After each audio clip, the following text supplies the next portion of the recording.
right, hello, welcome to Adventures on Lollygagging and Friends.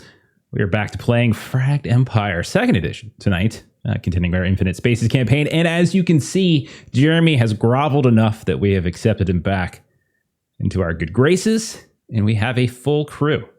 However, there's still an outside possibility that they just don't find him, and Jeremy just hangs out for 2 hours doing nothing. So, that's still on the table. So we'll see how it goes. We can just watch. It was actually that reactions and faces. Yeah. It was actually the guy that mimicked Fungus ate. That's what it was. You guys didn't get to him in time. Sorry. Jeff, just teach him the Boar's voice, and then Jeremy could just be Boars for the rest of the campaign. My name is Boris. Hello. I'm Boris. Okay. There you go. You got it. Yeah. I'll do this now. I sure hope I'm not turned into a certain mushroom soup by a terrible Dr. Hard Tea. Soup is definitely on the menu. I don't like soup. Soup is no good. Such a wonderful voice. I like that voice because it's easy to do. It's definitely easy to do. It doesn't hurt the way like some of the other ones I do. Like where I'm just like 3 days later, I still sound like I smoked 10 packs a day or something. But no, I'm so glad you all like the big bad of the campaign. That's very nice that you've brought him into your fold. Only Chuck has suspicions, so that's good. That's good. So I'm going to see if I can turn you all against Dr. T. And see if Boris can just kind of drive a rift between the crew. So why don't we go ahead and say hi to the crew? Let's just say who you are. We'll go through this quick and we'll jump into the game. So Zhou, who you playing, man? I'm playing Zatek, the Chrome Zhou. I like to describe him as C-3PO cosplaying as the Predator. So yeah, it's good. The art definitely supports that, I think. Looks really good. I love that art so much. Yeah, and the spork. I like it a lot. Very good. He's got a spork-themed mask because he likes the duality of it. Sure. The duality of spork. So philosophical. You've been talking to Boris about cutlery. Oh, really? Yeah. I like sporks. They're very interesting. I prefer tongs, though. The tongs are really those nice. Are good too. Yeah. Because you can grab things with them, but then you can just poke things with them too. It's great.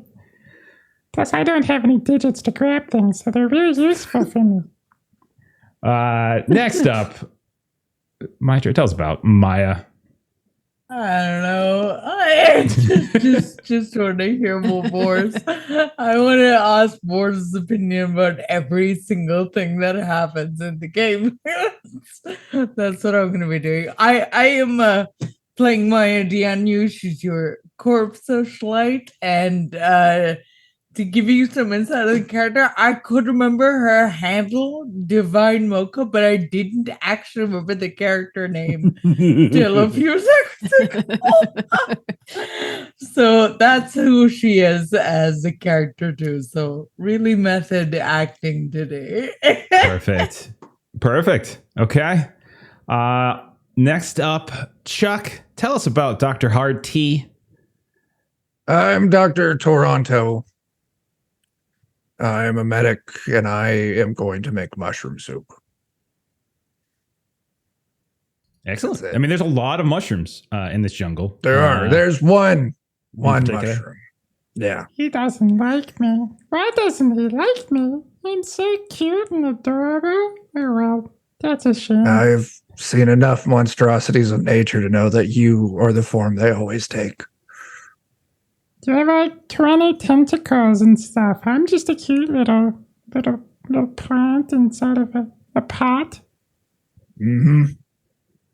Okay. I mean, you lick goo and everything at a various orifice.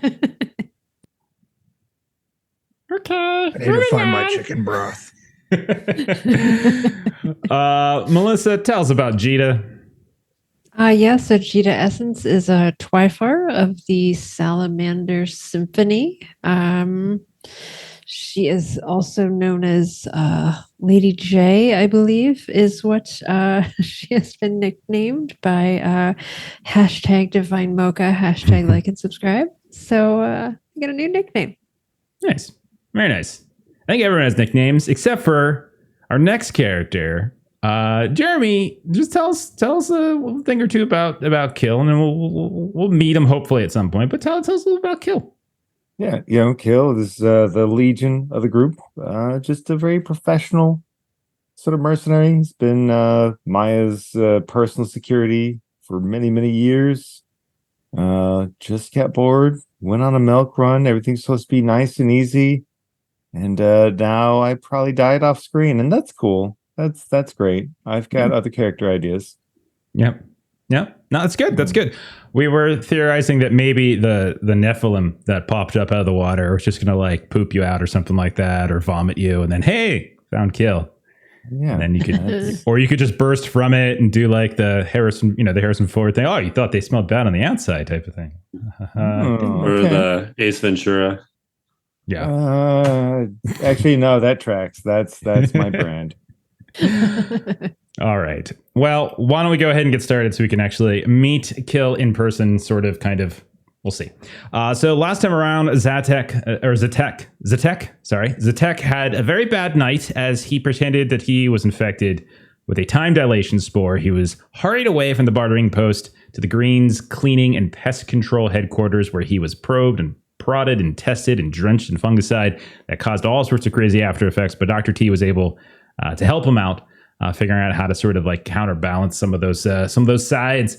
Jita, you, as we've mentioned, you recruited a pink friend, a translator named Boris, who could communicate potentially and warn you of various fungus out in the jungle. Let's see. Maya, you acquired a truck from a less than reputable dealer. And then all of you decide to head out into the jungle. You follow this old path towards an abandoned settlement of Spur 4 rather than take the rail line down to one of the other established ones. You found this was like formerly a vertical like Zim fungus like farm in coastal port. There was like all these walls where it looked like some of the vertical farming had kind of gone a little bit awry and it was shifting and moving in some ways.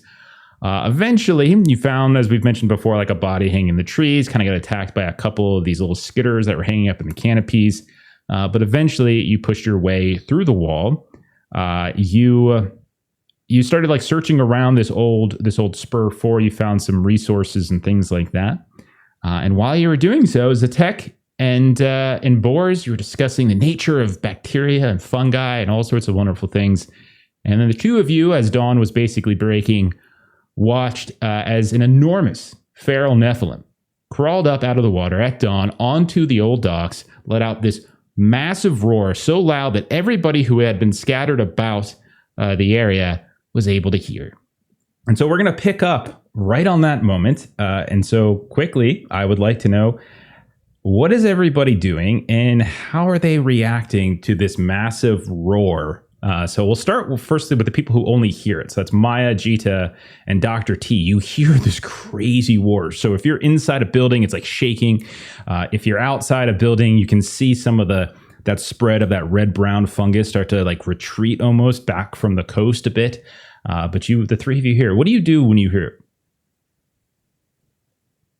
So Maya was definitely inside like an arcade kind of building because I just wrote that she picked up 2 VR crowns as VR crowns. Yep. Yeah. So she bolts out towards where the sound is coming up and instantly pulls out her recording device to try and get eyes on it. All right. So from a distance, we'll say that you are a ways away to the point where it's not immediately charging at you. It doesn't necessarily see you. It's off on the docks away. So we're thinking like maybe like a football field, like 100 yards or so away, out on these kind of crumbling docks. There were a handful of ships that had been sunk and were kind of popping up out of the water here and there. And it's down there. You all are on land. And so, Maya, you come out from the arcade, you get your camera, and you're taking these little images of it. This thing is huge. I would put it, you would probably put it, if we wanted to do like an equivalent of it, it's like two times the size of like a grizzly bear, maybe, like that big, but more like reptilian in look. And it kind of shakes off some of the water, roars a bit, and then sort of settles down on that dock. What about Dr. T and Jita? What do you two do when you hear this?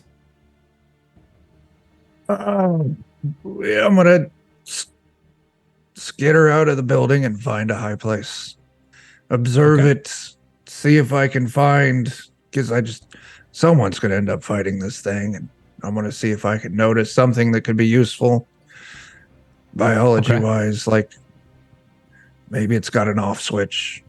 Roll and let's say roll an awareness test as you climb up. I don't think climbing is that difficult. You do kind of get coated and covered a little bit in some of these spores as you do so, because everything's covered in them and they're eating away at some of the synth steel and everything. But it's not hard for you, I think, with all your limbs to climb up. But roll an awareness test. It's a 4. It's 4 total. Oh God. Yeah. I'm not good at awareness. Okay. You rolled 3d6s, right? I did. 3d6 minus 2. Oh man. You Oh. can barely find your tentacles. What are these things? They can touch everything but themselves. Oh, they can.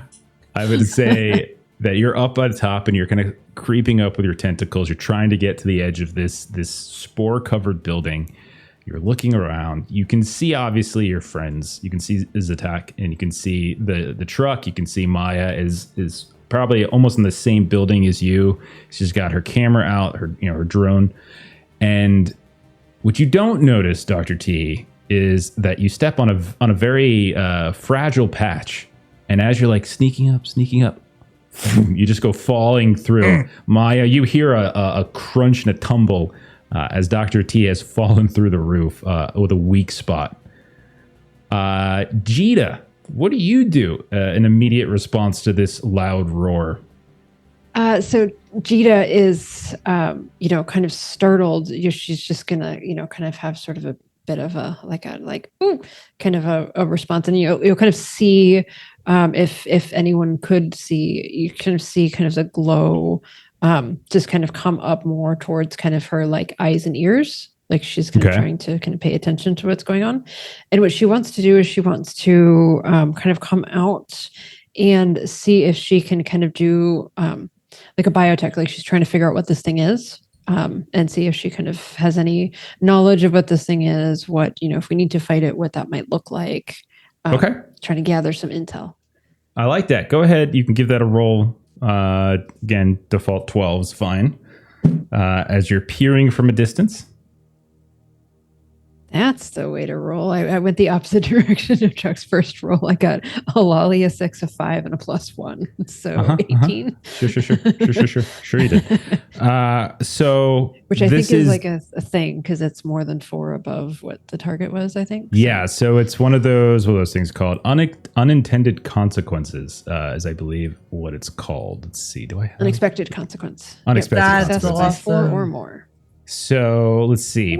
So like there's not like a specific thing it has to be. Like there are like some suggestions like you could potentially do. So you could do things unnoticed. You can do things quick. You can do things where you're progressing, like you're completing a task. All sorts of stuff. You can give somebody else like a +2 on the roll for the same skill. There's lots of different things you could potentially do here. So I would say maybe you sneak a little closer. You start moving up a little bit.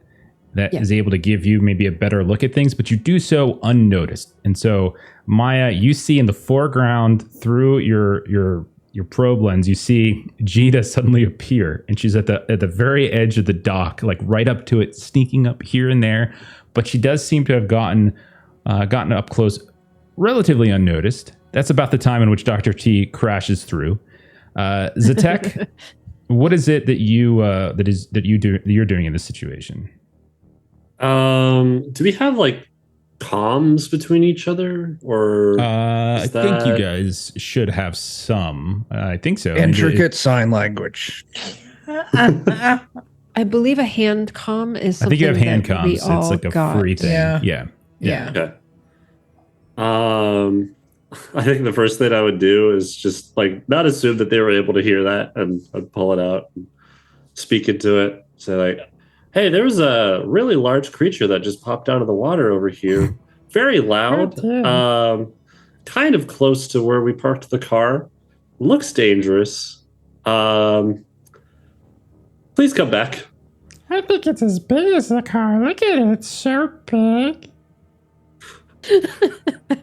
So I think it's much larger than our car, actually. It could be. I'm really just sensing it. I don't actually have eyes. This Oh, yeah. is the episode where we all die it's from like- boars, and It's like really big. It's got 4 legs. It's like reptilian. Do you know what that is? Does that sound familiar to you, Boris? Oh my, those are really dangerous. Even the spores in the jungle don't like them. They tend to move away. It's mostly just a coastal hunter. They don't really go too far inland. But I wouldn't get too close. Because if you get close, you'll probably end up inside of it. Because it'll eat you. Ah, okay. And then the stomach acids would digest you until you were tiny little bits and pieces of bacteria. We'll avoid that. Is our car think- like particularly loud? I think it's- it also spits some of that stomach acid too. It doesn't just swallow you. Sometimes as a way to immobilize its prey, it'll vomit its acid through the air and it'll get on you and slow you down so it can, and its huge lumbering hulk can track you down. I'm gonna put Boris inside the interior of the car, hearing that, and Safety first. Get the seatbelt Good on. job. yeah. Is our car particularly loud when it's powered on? Yeah, yeah. or turn on? It's like a big heavy duty truck. It's not like quiet. Okay, You don't I have. Yeah, it's more of a. It's not like a brand new like hover truck or anything like that. It's more. It's wheeled. I realized I also didn't give Jita anything. We should go back to that. So Jita, you were trying to do some studies of it. Everything I basically just said with boars, you would probably be able to observe that there is some kind of like sac like underneath its very long, pronounced, almost crocodilian like snout. But underneath it, you can see these huge glands that are just kind of pulsing a bit. What I would say you probably think is that it climbs up here. The sun just came out. You yourself, as a salamander Twyfar, often wants the sun to sort of regenerate, and it's not uncommon for creatures to sometimes just bask in the sun, get some warmth, whatever it might be. That's kind of what it looks like it's doing right now. It doesn't look to be actively hunting you all. It doesn't seem to have gotten your scent. Doesn't seem to necessarily know you're here, but alerting it could potentially do something. Okay. So knowing that, then Jita will try to quietly on comms just kind of say, I don't think it's noticed us yet. Let's keep it that way. And right as she says that, Dr. T crashes through. There's a big rumbling. You can see one of the walls of the building that he was climbing up falls outward and slams against the ground, because everything's just falling apart from the red-brown fungus eating away at the sin steel. And you see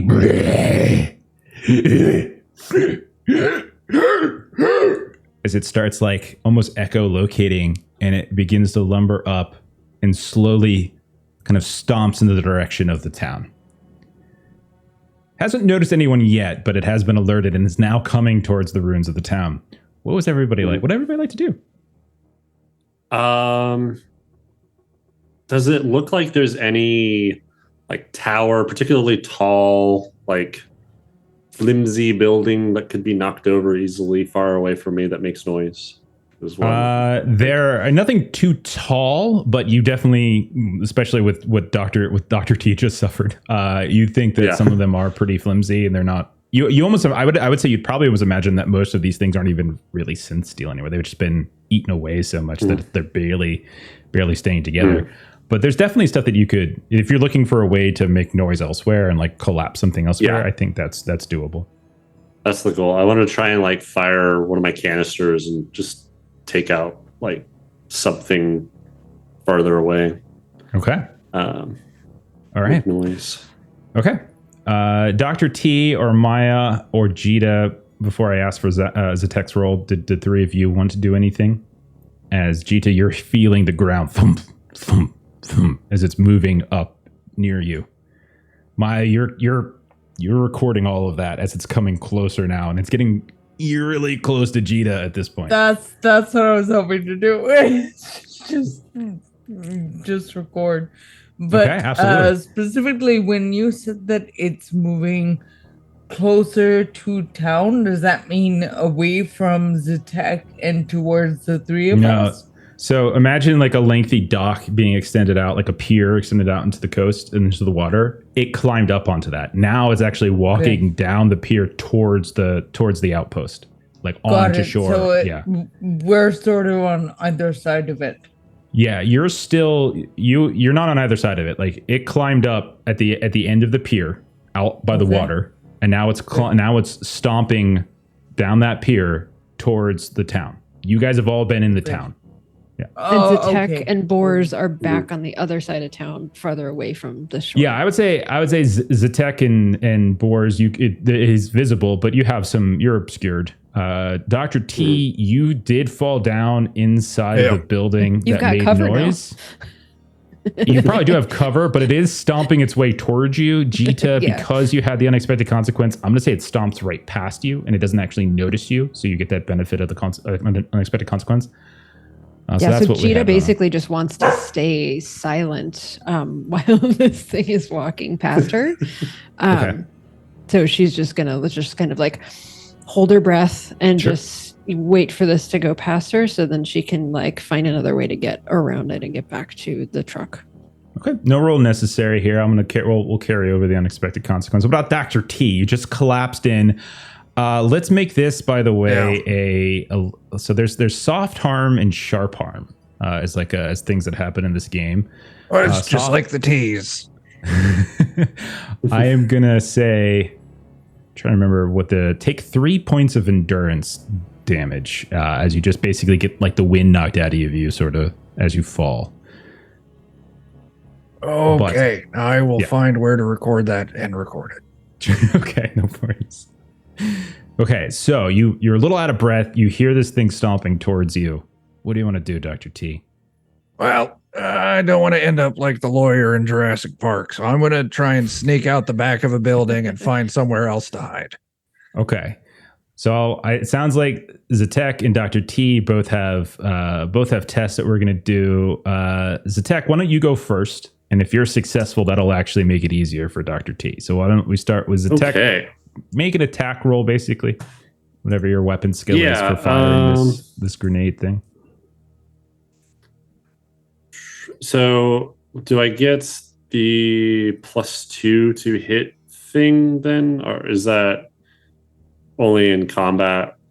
Like the canister says it's 3d6 +2, or is this as a skill test? Well, it's a skill test. We'll make it a skill test. Yeah. So, but you can still, I'll say you can still take your +2 from that. Yeah. Okay. I don't know if that's a +2 because it's taking into account I don't know if that's +2 just for that weapon, or I think it is accounting for the skill. Yeah. So just roll a skill test for that specific skill then, whatever you have in there. Okay.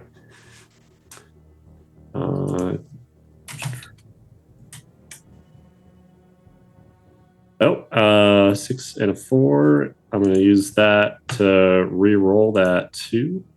Okay. I mean, 14 is good enough, though. But, we can do better. Okay. 15. One better. 15. So in the distance, you see like some of these tall vertical walls on which the fungus used to have been grown as like almost like a carpet. You just launch one up at the tallest one you can see. It explodes at the very top. Jita, you're the closest to this creature, and it immediately turns its head. Its head goes almost perpendicular now to the building that Dr. T is in, and it starts like slowly beginning to on all fours like chomp and run, and then that wall starts to teeter down, and then it knocks the next wall, and there's almost like a domino effect as like 2 or 3 walls start to fall as this thing starts charging out. Dr. T, roll your stealth. Take like we'll give you a +3 to this because of Zatek's little gambit here.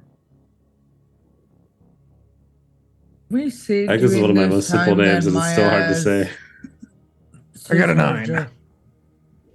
Go ahead, Mike. What were you We saying? just can't. I was just saying that I'm not sure if you need to like spend one of the 2 combat actions like getting your weapon out. So during this time, can we say she's gotten a weapon out? Yeah, we're not technically in combat yet. This is still just kind of like in Okay. counter mode. But yeah, we can say that. That's fine.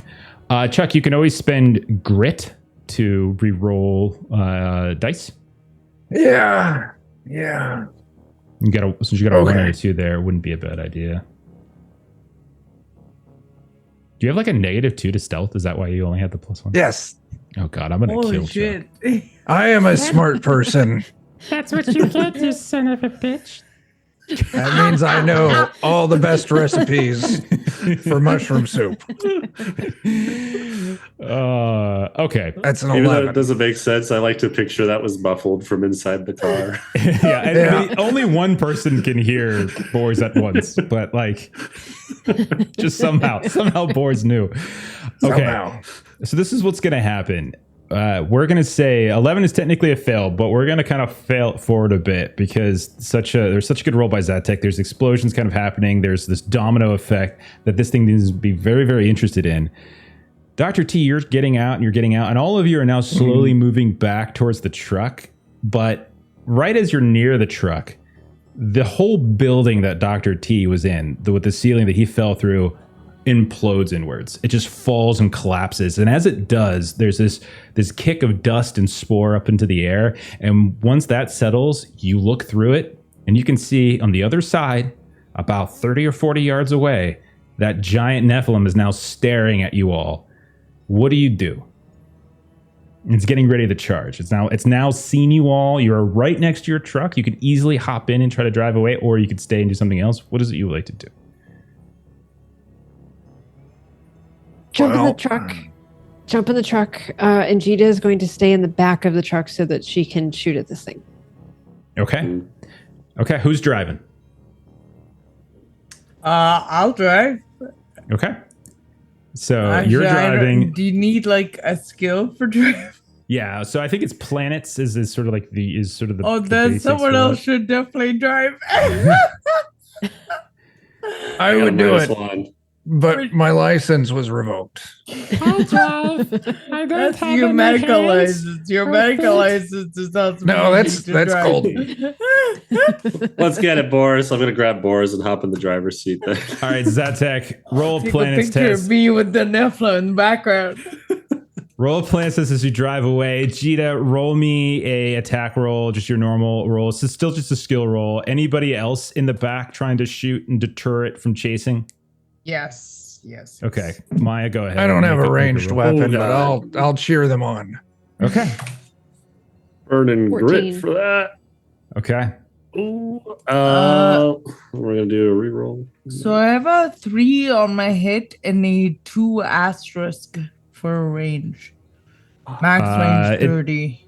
Oh, don't worry about the range. We're not actually in combat, so just go off your 14. skill, your skill grid, whatever your 13. 3d6 plus whatever your skill bonus is for Oh, whatever kind of arms you're firing. How'd you do, Joe? I got a 13 because I got a 6, Okay. so I rerolled that too. Made it So 5, you- 3, 6, -1. You managed to peel off. You almost drive through another one of these walls. You bump down this rocky, this sort of rocky path. It probably was a path at one point, but you can feel that you're like the actual suspension of the truck is really jostling and struggling a bit as you're probably putting too much speed into this as you're going down the incline, almost like you're driving onto the beach itself. Jita, how'd you do with your shot? 14. Okay, 14. And Maya, what was your total to hit? Total roll.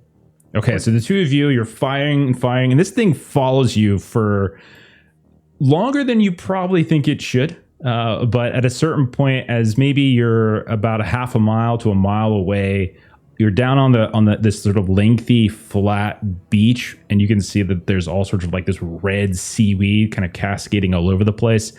And I'll say, Dr. T, since you're not actually firing, you notice that whenever that Nephilim runs past it, you can see that the seaweed almost seems to just like scatter and move away, just like the fungus inside the town. But between the speed of Zatek driving and the firing of Maya and Jita, you're able to kind of deter it, slow it down, and then you kind of outpace it to a point where it finally slows down, stops, turns around, and kind of goes off in a different direction. And you guys have eluded this creature. All right.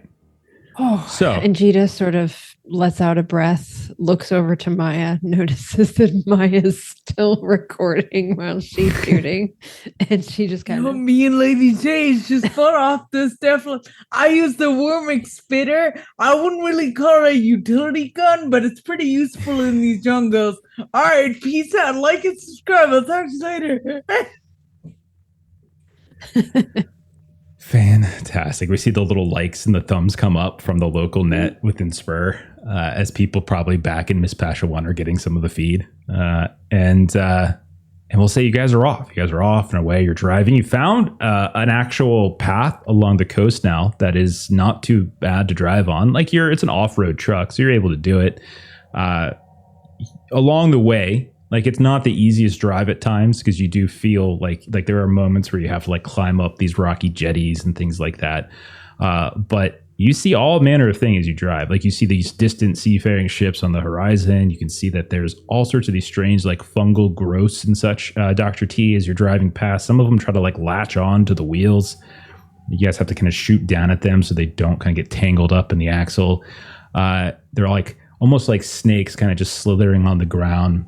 Handful of times you see these like bioluminescent tide pools and like you watch like these sort of this whole colony of like these small crustaceans crawling about and everything. Out in the water, there's these big, like it almost looks like buoys at first, like these like white buoys, but then you just see like these tendrils, these like red tendrils kind of almost like they're feeling the air a bit, almost like antennae, and you realize there's some kind of like jellyfish just floating around in the water.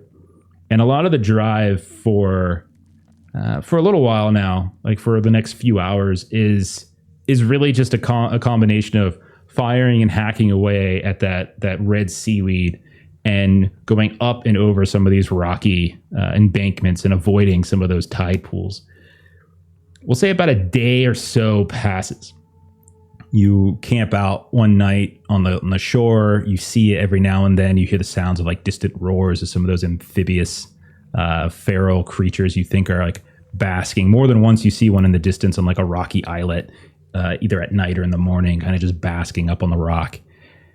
And sometime, we'll say mid-morning, the next day, the day after you spent your time at that ruined Spur settlement, you all see a shape on the horizon, kind of walking up the sand, like kind of walking northward up the coast as you guys are driving southward. For a moment, like there's a bit of hesitation, but you recognize the very familiar contour, like the big broad shoulders, the big old armor. And I guess Maya, maybe it's you because you're such good friends, but you see a very familiar contours of Kill. And Jeremy, why don't you describe exactly what we see as Kill is now on the beach walking in your direction? Yeah, so Kill, the legions in general are just like a good head taller than most others. It is a gigantic form, a very heavy, like Praetorian, I think, assault suit, so to speak. It's got the tungsten carbide style that with the Black Ops optimization for it, it's normally like black, but what it'll do is it will reflect light to kind of slightly mimic whatever's around. So as he's walking on the beach, like his legs sort of look like the sand and the rest of it kind of sort of matches the sky in the background. Not exactly invisible, but if you know what to look for in that frame in general, you know. And he's got the helmet off because he's tired. He's been on foot for a while. As Maya likes to point out, he does have permanent helmet hair and a big old bushy beard, and just with a slow and steady gait is like walking towards them after he's noticed them. And yes, Holy I am shit, a beautiful is that mirage. Kill? And she starts to yell, and then she remembers where they are. So she kind of starts walking fast, and that turns to a jog, and that turns into a run, and she just So we are having a Baywatch launches- moment. launches herself at Kill. Oh, hey there. Oh, girl, What the fuck happened? Oh, and then she disentangles and she shoves him. Well, hey, look, What the fuck? that's, language, okay? Shut the fuck up, Kill. He's fine, guys. Well, of course I'm fine. I'm not gonna die out in this stupid jungle. You know how it is. I got bored. I needed to do a milk run, and then I got abandoned. Oh, you need to tell Killer Z it's on for actual milk. He's probably gonna be disappointed that you don't have actual milk. You're gonna hear on the comm, like, because I'm back at the truck, like, does he have the milk? I'm checking to see if she's recording or not. She probably is. I am, but I'll turn it off at this moment. I was recording, then I turned off. He just stares at the camera until you turn it off. I'll turn it off, rolling my eyes so that he does not miss it. Okay, yeah. It's I met one of my old friends. It wasn't really a milk run. It's been a really, really crappy, what's it been, a week? I think it's been a week now almost. I'm really tired. Just gonna go lay down over there. That was my plan. What are you doing here? Looking for you. Oh, okay. So you've seen the those things in the have you seen the force field? Have we seen the force field, Jeff? No. No, he's coming from the south. You're coming from the north, and so you haven't quite traversed as much as he's traversed. So he's like on foot walking towards you. So you're probably not that far out from where you last were killed. Well, you're gonna love this. A couple clicks that way, there's this weird bunker. I got no clue what it's all about, but there's a lot of people that were interested in it. Went inside of it, turned on a force field to keep other people out of it, right around the same time all those damn creatures came up out of the ocean.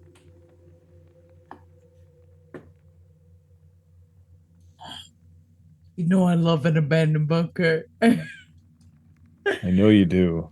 Nora, I know I should keep my mouth shut, but I see the smile on your face and it's worth it. Okay, go say hi to everyone. And she kind of shoves him and then Hi, finally everyone. turns the camera back on.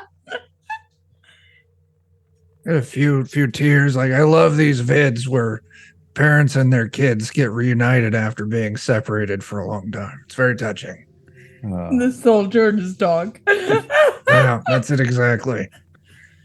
They told Gotta us make you sure were to go dead. give Hard T a hug too. Look at you, you handsome bastard. That is accurate. You're not Maybe dead, holding so I'm the glad they were earpiece. wrong. The boys and like, Who is this fella? Yeah, I'm holding the earpiece. And I'm like, oh, welcome back. We got a new one. I'm sure he wants to talk to you. His name's Boris. Hello. Yeah, we have to kill that thing. Greetings. It is a pleasure to meet a powerful warrior such as yourself. My name is Boris. I am going to be assisting you in various fungal translations and warning against fungal encroachment. Isn't he great? I am a fungus. Zatek is a bacterium. Yeah. Fungus, huh? I think it was controlling that thing that attacked us on the beach. Okay. In your fungal expertise, would you say there's anything special about the biological makeup of Legion that would make them appealing to fungal life forms such as yourself? Well, I have been told that I have to work on my personal skills, so I'm going to convey this in a way that is meant to be as respectful as possible. It's okay. You can treat me like I'm an idiot child. You I don't all are care. very, very good at warfare. However, your brains, compared to some of your compatriots, are not wired with as much complexity, making you slightly more susceptible to a particular insidious fungal infection that does act very much like a parasite and then puppet the various people that it infects. The good news is that you don't seem to be infected by it, otherwise I would have been able to detect it. Okay. Well, Boris, I really thank you for that. And, I always welcome candid feedback. I You're may not be welcome. as sharp as my friends here, but it's okay. The smart one wants to make me into a soup. He tried to give me 12 toes once. It's just... If he wants to make something out of you, that means he thinks you're useful. I don't have any toes. Maybe we'll do a paper mache project later and I'll make you some toes.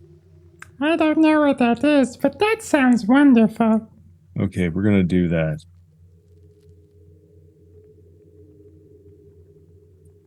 Jesus Christ, Mike, he's adorable.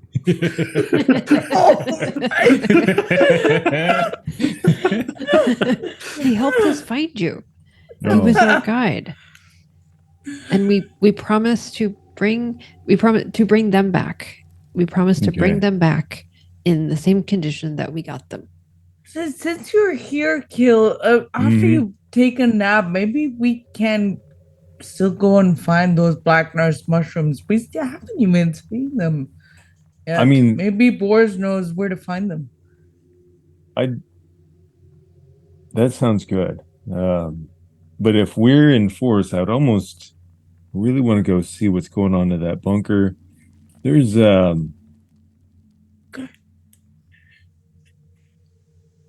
you're recording again, aren't you? God, why are you always recording me? You look see his good in hand go profile. over You look good in profile. Stop it. the. Don't touch Is it. this the mic? Okay, If there's we- the mic. And Gita will sort of nudge Maya and she'll be like, we've got to get paid.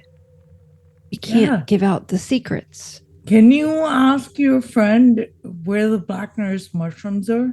I don't want Hard Tea to ask because he's just gonna talk about mushroom soup, and that doesn't feel like the right way. Bores his heart. So I guess, Yeah. did you take the I can earbud ask him. back? Go ahead. Yeah. I'll pop it back. What was the name of the thing we're looking for? Black nurse?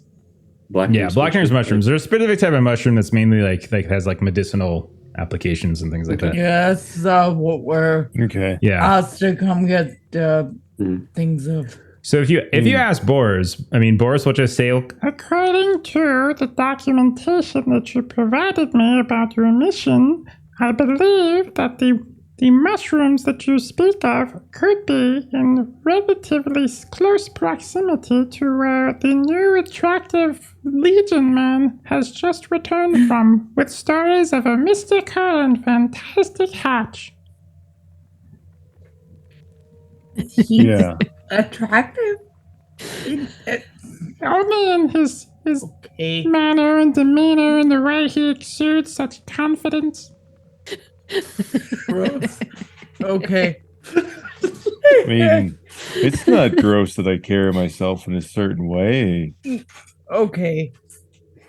No, I know. It's kind of weird. I get it. But hey, Hard Tea, if it makes you feel better, there are other funguses that are controlling some legions and making them go crazy and do pirate stuff and lots of other bad nonsense.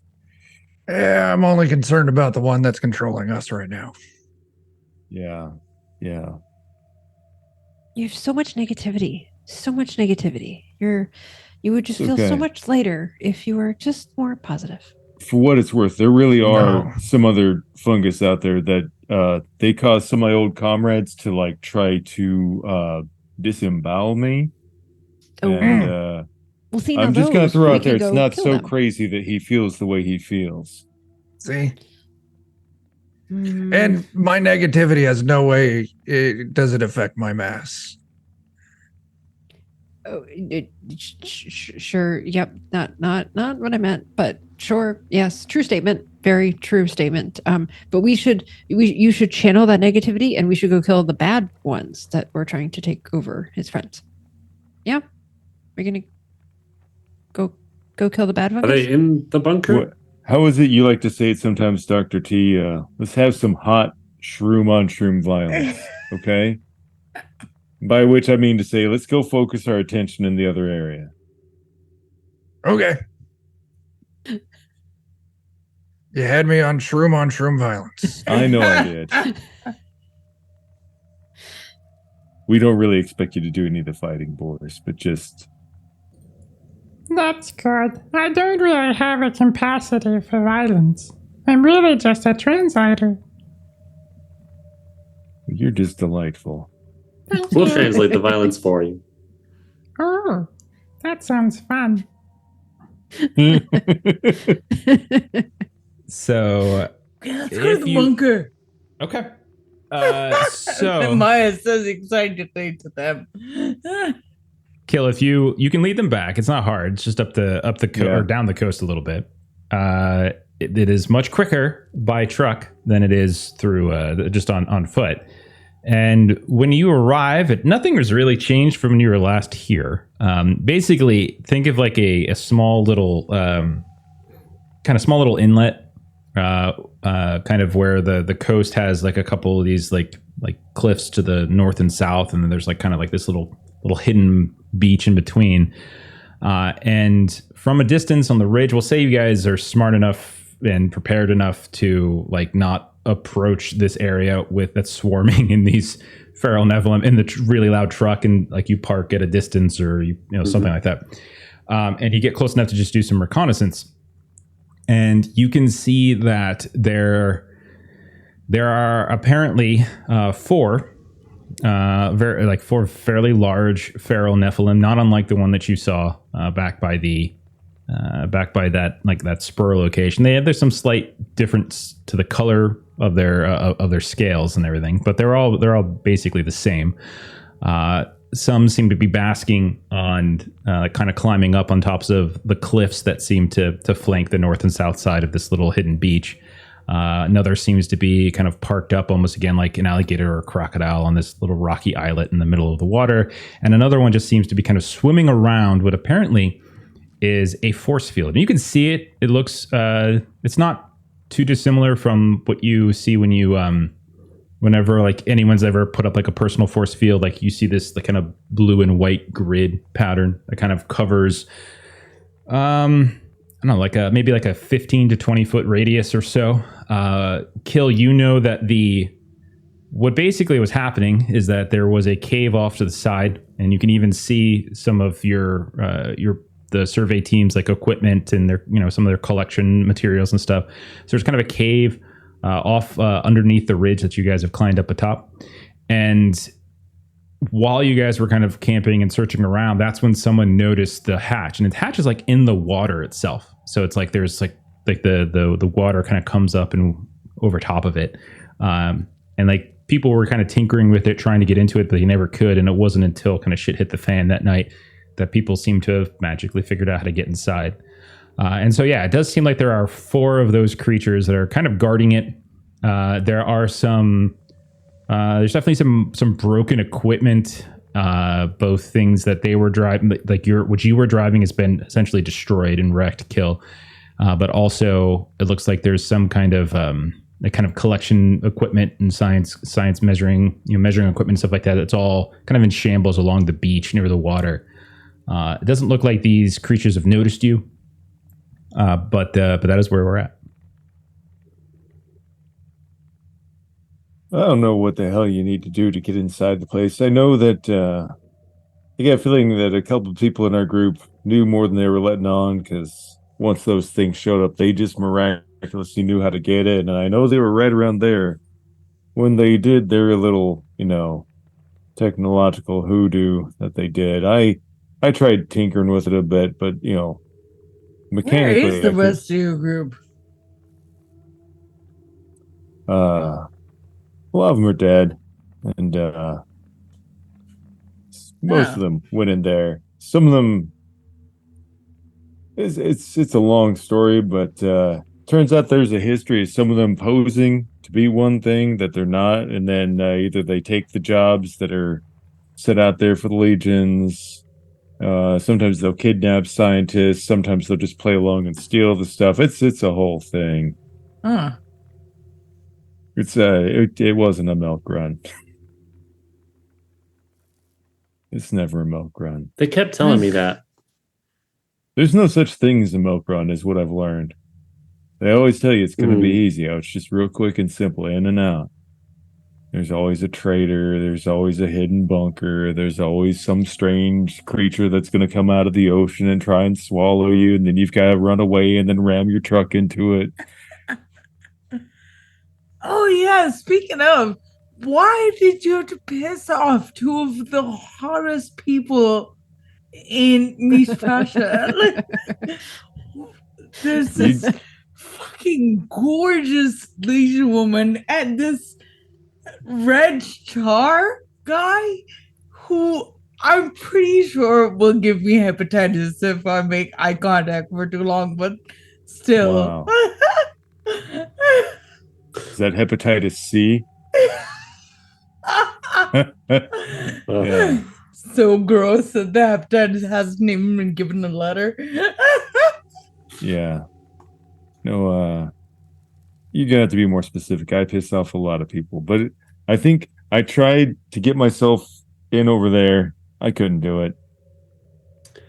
Is this force field like dangerous to the touch, or just kind of like a solid surface that materializes? Kind of curious about that. So I've brought you over to a map. Hopefully, you all can kind of see it. I've kept you in the sort of northwest corner, presuming you've kind of stayed hidden up on the ridge. You can kind of see that there are kind of close to the south and to the north. There's a coast on the sort of western side of the map. There's the water kind of seeps in, and there's a handful, 4 of these different creatures, a couple of which are on the cliffs to the north and south, and others that are kind of lingering near the force field. Again, the force field's probably about 15 to 20 feet diameter, and you can visually see it. What you can notice is, Zatek, just by looking, is that it does seem to be sort of dispersing the water. The water does seem to be going around it. Every now and then, as you see that there is one of these creatures that's like half swimming, half wading in the water, the one that's not like basking, it'll kind of swat at or just like poke and try to sort it out. And you can see it like recoils from it. It doesn't look like it's necessarily recoiling in pain, but more it's just sort of being shot back. So it's just like you don't see it kind of suffering in any kind of pain. So it's just kind of pushing it back, almost like gravitic in a way that's just sort of causing whatever's hitting it to move off the side. You do see that there are like it does look like there are some devices that are emitting it. So it's certainly possible that someone could potentially try to like hack into it or whatever, but that would likely require kind of getting up on it to do so. Okay, so there's 4 of these things. So how do we kind of split them up, get their attention somewhere else? Because I prefer not to just run in and fight all of them at once. I agree. So I had one thought. It's clear that they like heat. And we've got like a fuel tank on that crashed vehicle over there. Part of me was thinking maybe in one area, you spread the fuel out all over, light a fire, let them come seeking the heat. You know, maybe we take some of the mechanical components, and then you do the equivalent of almost like a whirligig. You know, so almost like you were fishing, and we just kind of keep tossing something that kind of tussles the water a little bit, reel it in. You know, just keep doing it here and there a little bit, just enough to get their attention, but don't keep it going too long because you don't want them to actually find you. I don't know. That works, I think. And then if we do that, maybe we can come back around the north side. Yeah. Unfortunately, I feel like at least a couple of us would need to basically be bait. Well, who feels the most comfortable with doing the electronic voodoo? I can probably just staring at Zatek. I'll be bait. You know what? You Go can be away. lookout. You don't want to be bait. No, I want to be bait. It's my thrill seeker Oh. complication. You can be bait. You can be bait if you would like to be bait. I'll be real good at being. Don't worry about a kill. It's fine. I'm super good at not doing stupid stuff. I have a 3 in computers, so I can help Zatek. You know, I've known you since you were Yep. 8. I know you're lying.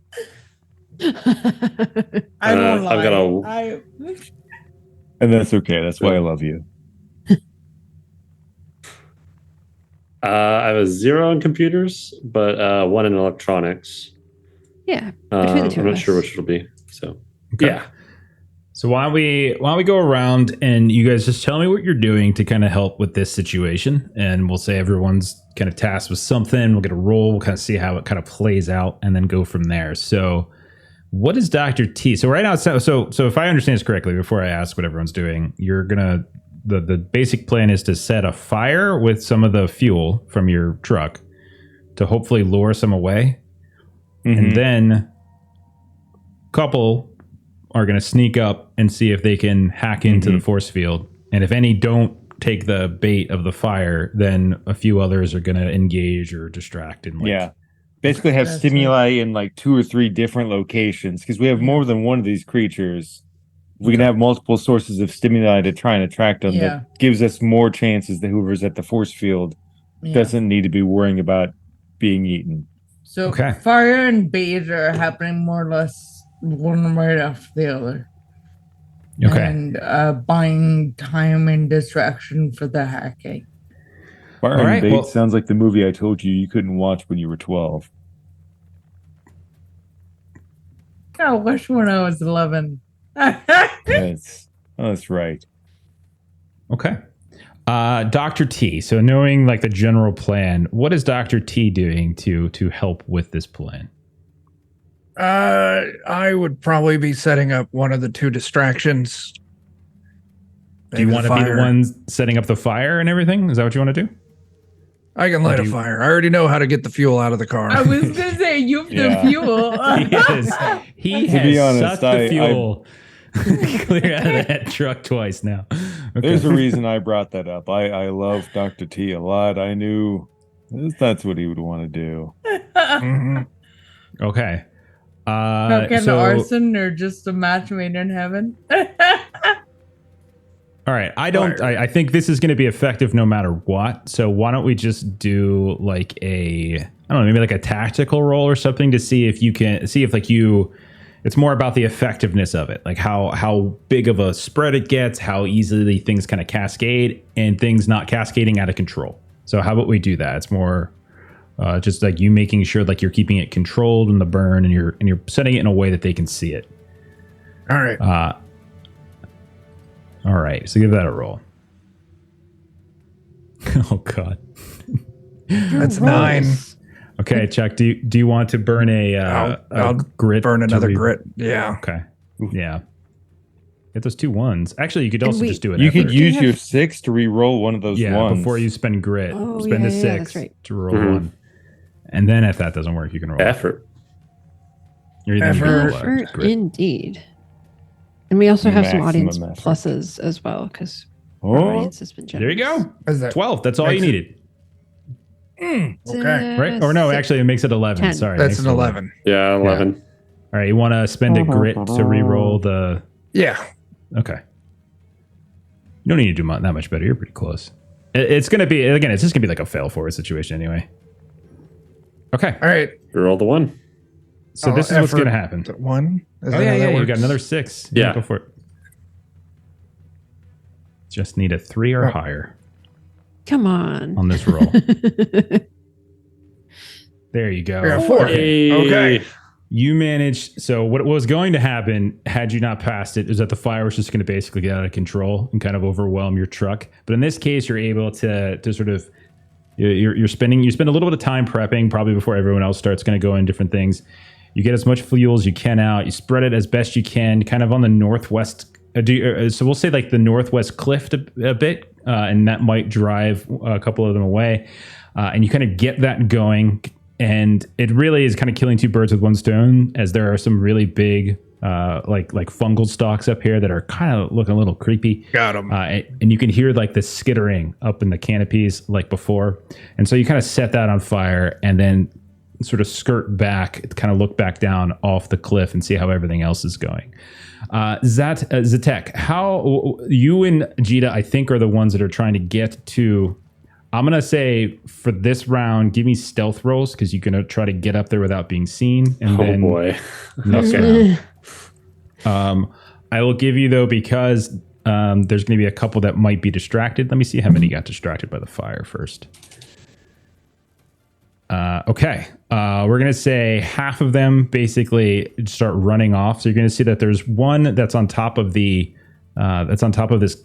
northern cliff that's flanking, that's like kind of circling around the water. You can see that's the first to know. And you can kind of just see kind of barking up into the sky, and it's the closest, and so it starts lumbering across. You see it leap up and over this sort of this kind of gap in the cliffs, and gets kind of into that tree line. Immediately upon jumping over Dr. T, you notice like again that carpeted red-brown fungal stuff starts to almost avoid it, like it knows to move away. And then we'll say the second one, the one that was kind of swimming around the actual force field itself and swatting it every now and then, those two kind of go running off. So those two are currently not on the combat map. They are close, but they are not on the combat map. So we can wait on Zatek and Jita until Maya and Kill kind of do something, and then we can kind of go from there. So, Okay. how are Kill and Maya doing? What are you guys up to? I would Jeffrey, think go ahead.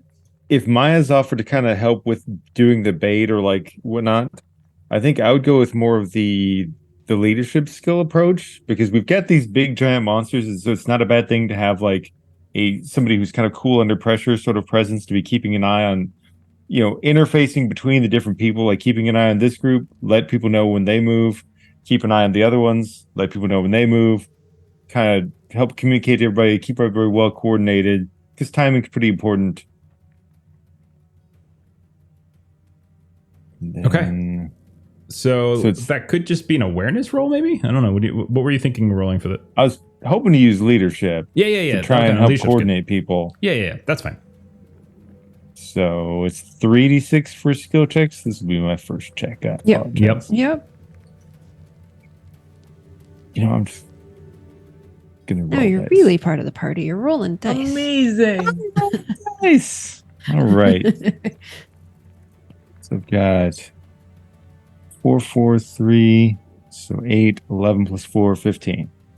Okay, 15 is enough. You keep. So what I'm going to say is, with you kind of doing like the coordination, we'll say I'm going to kind of carry that over to giving other people bonuses.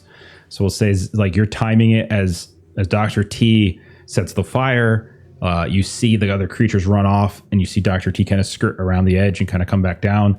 And that's when you kind of give the signal to Maya to try to do something to distract the other two. The other two don't seem to be interested in the fire. So Maya, what are you doing to try to help in this situation?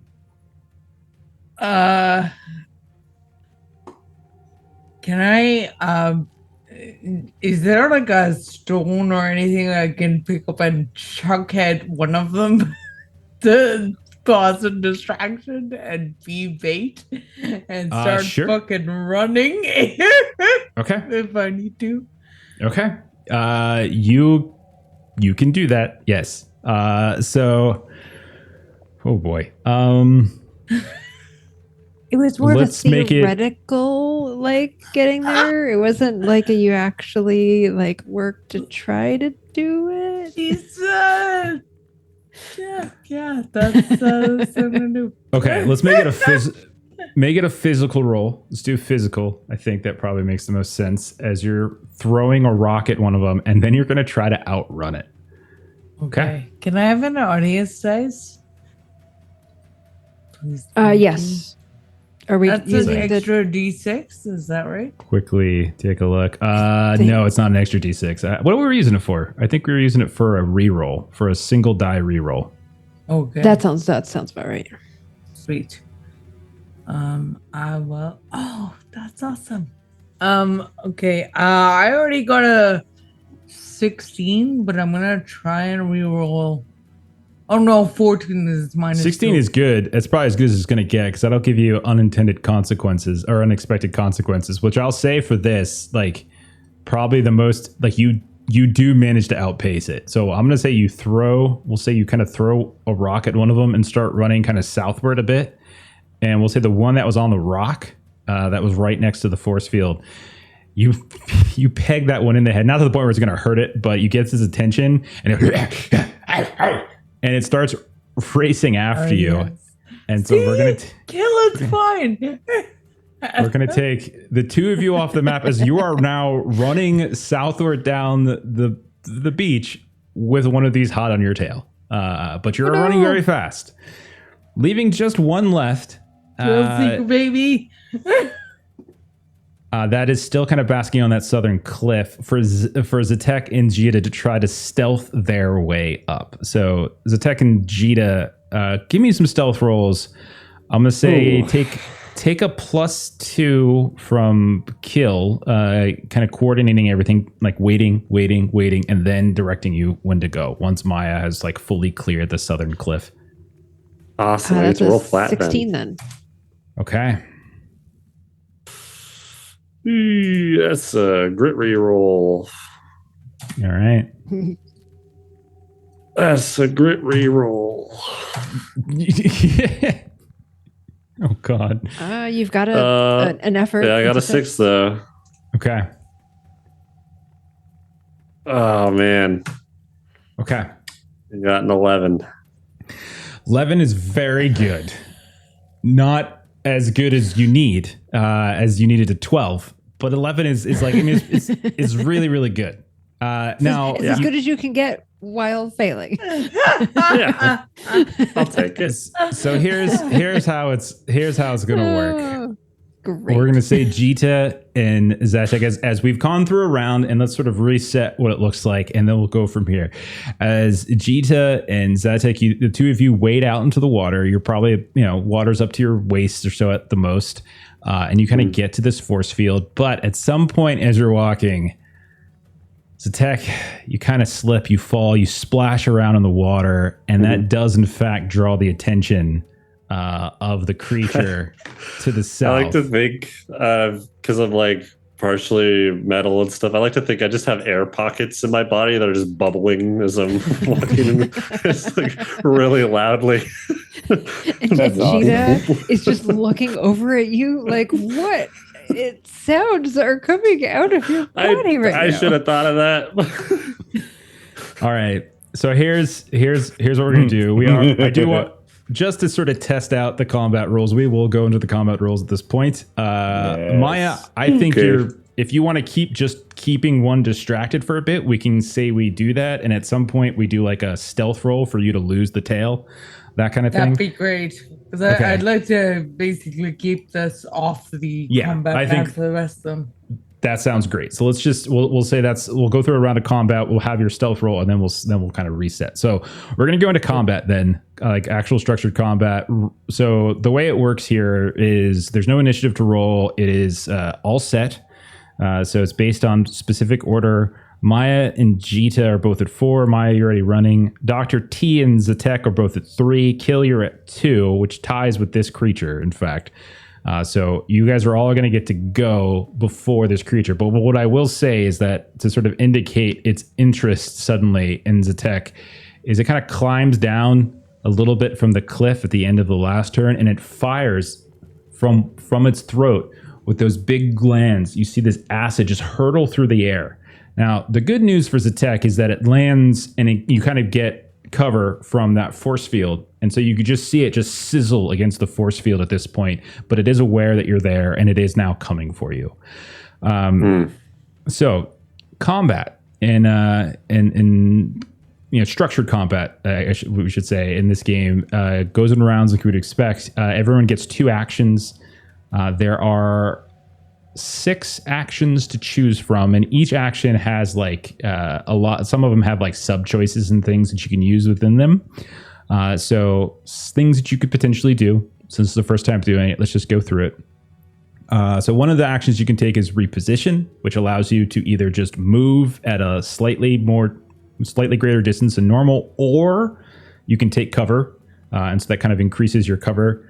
Another action you could potentially take is Overwatch, which is kind of like a delay action. It sounds like it is what you think it sounds like, and it just allows you to sort of attack in response to an action, and eventually kind of add your focus to increase your range.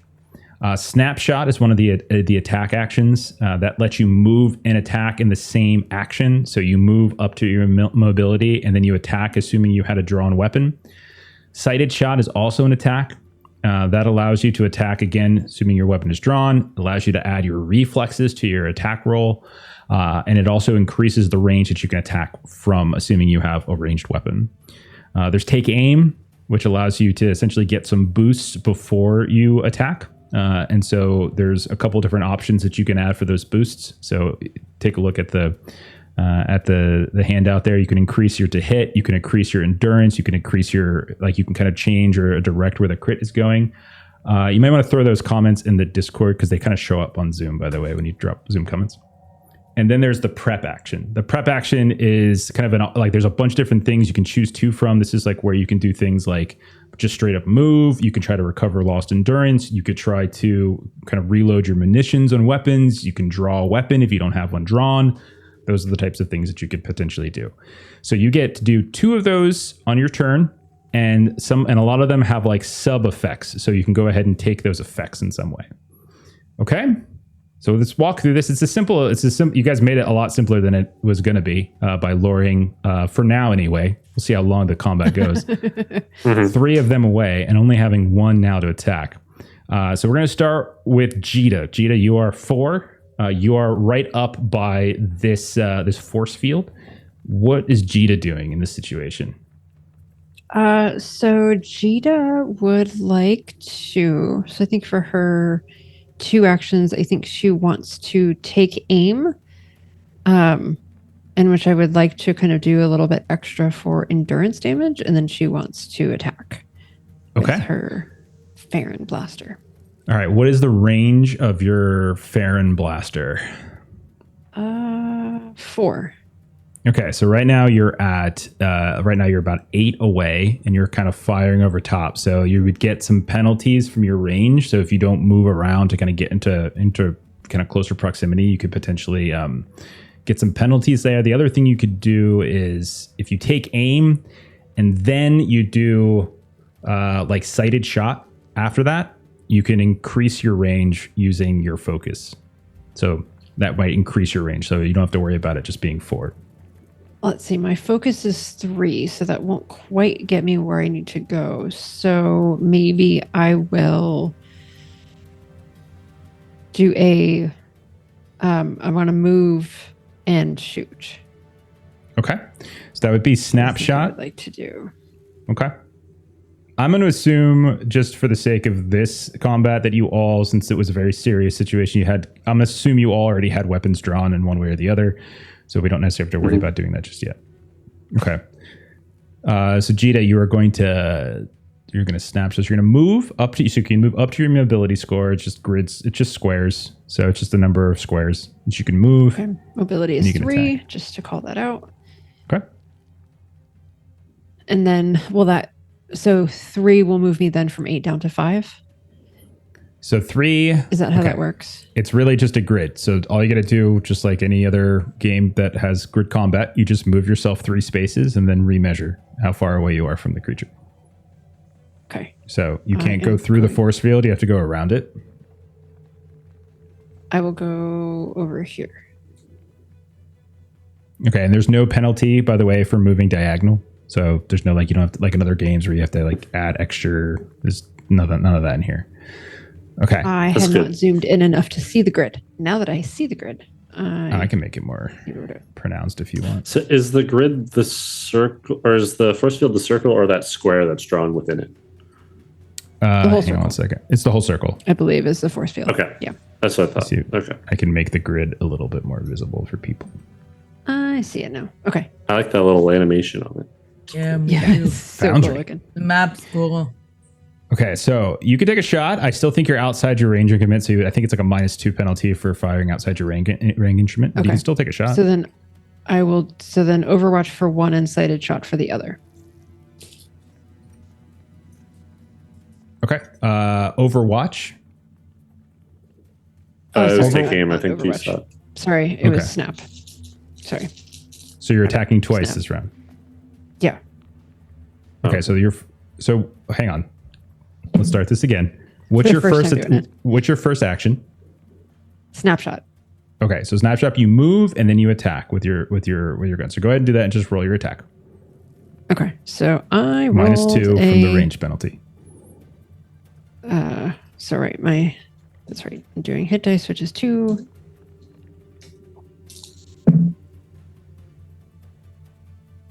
So my hit, I got a 3, a 1, and it's a +9, so 13.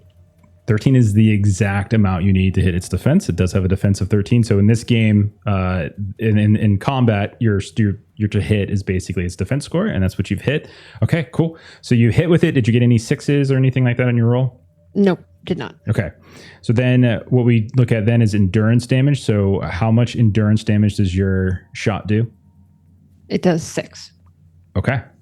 So then as you fire out in the direction of this thing, you can see that your kind of rainbow, it's your rainbow like Twifire shot, right? And you see kind of this Rainbow blast. rays coursing through the air, smashing into the scales of this creature. You can see it recoils a little bit, but it still seems undeterred, as it has its eyes now probably turned slightly towards you, Jita.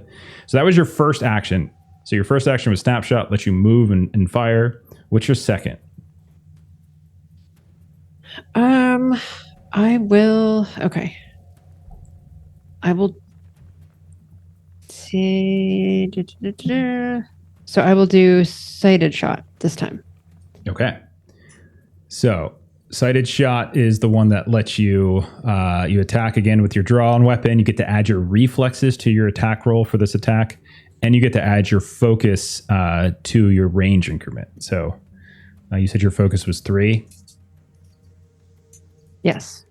Okay, so you are now within your ranged increment, so you're not going to get any penalties. But you will get your bonus, though. You will get the bonus of your reflexes to your attack.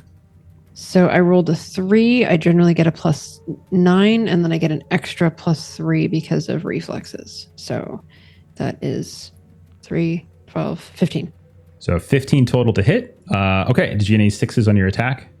Nope. Okay, so again, you just do your endurance damage some more. And so that's going to... So again, you're just kind of grinding it down. So there's 2 different types of damage in this game, endurance, and then real damage is like when you start getting into the attribute damage. But since you didn't get any 6s, you don't get to trigger any strong hits. And so you're able to start whittling this thing down. 6 more endurance. All right, then I think it is Dr. T who goes next because you have a higher reflex score than Zatek. So what would Dr. T do in this situation? Are you muted there, Chuck? How dare I? I was going to wait for it to come closer to the fire, but that's not what they're doing. I'm going to position, whatever the hell that move's called. Okay. Reposition. Reposition, yeah. Yeah. So you can add 2 to your mobility, and you can move up to that distance.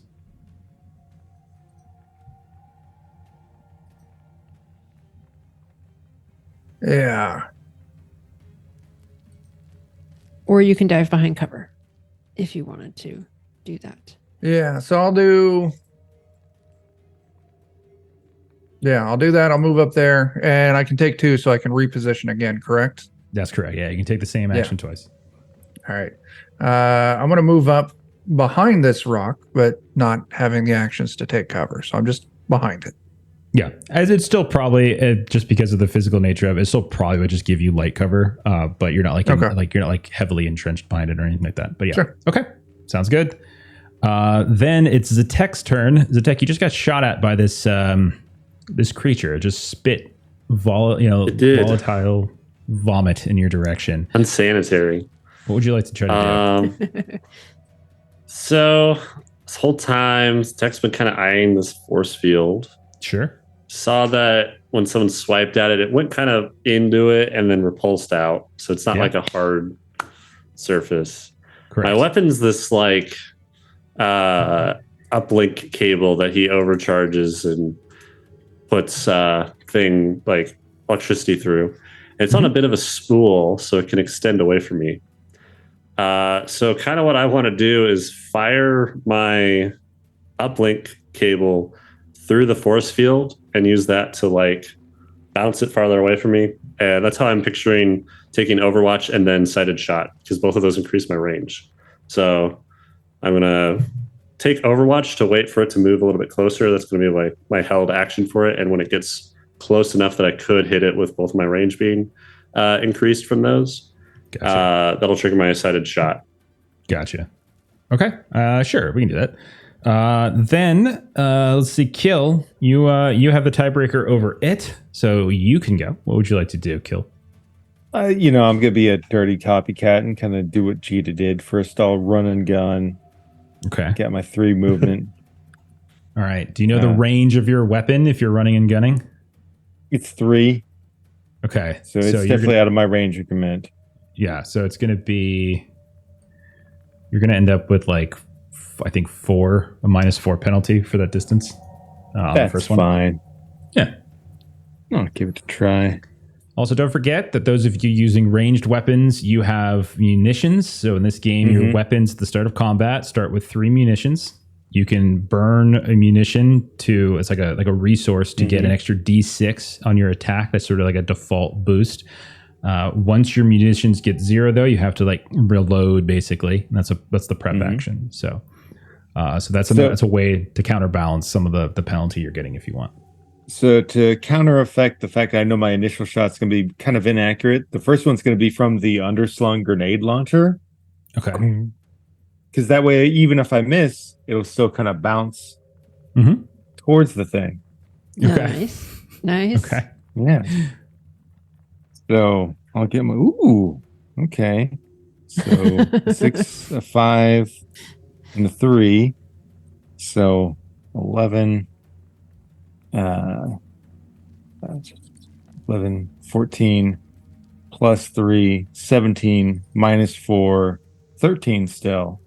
13 is still enough to hit. That is exactly enough to hit. So, and I did get a 6 on there.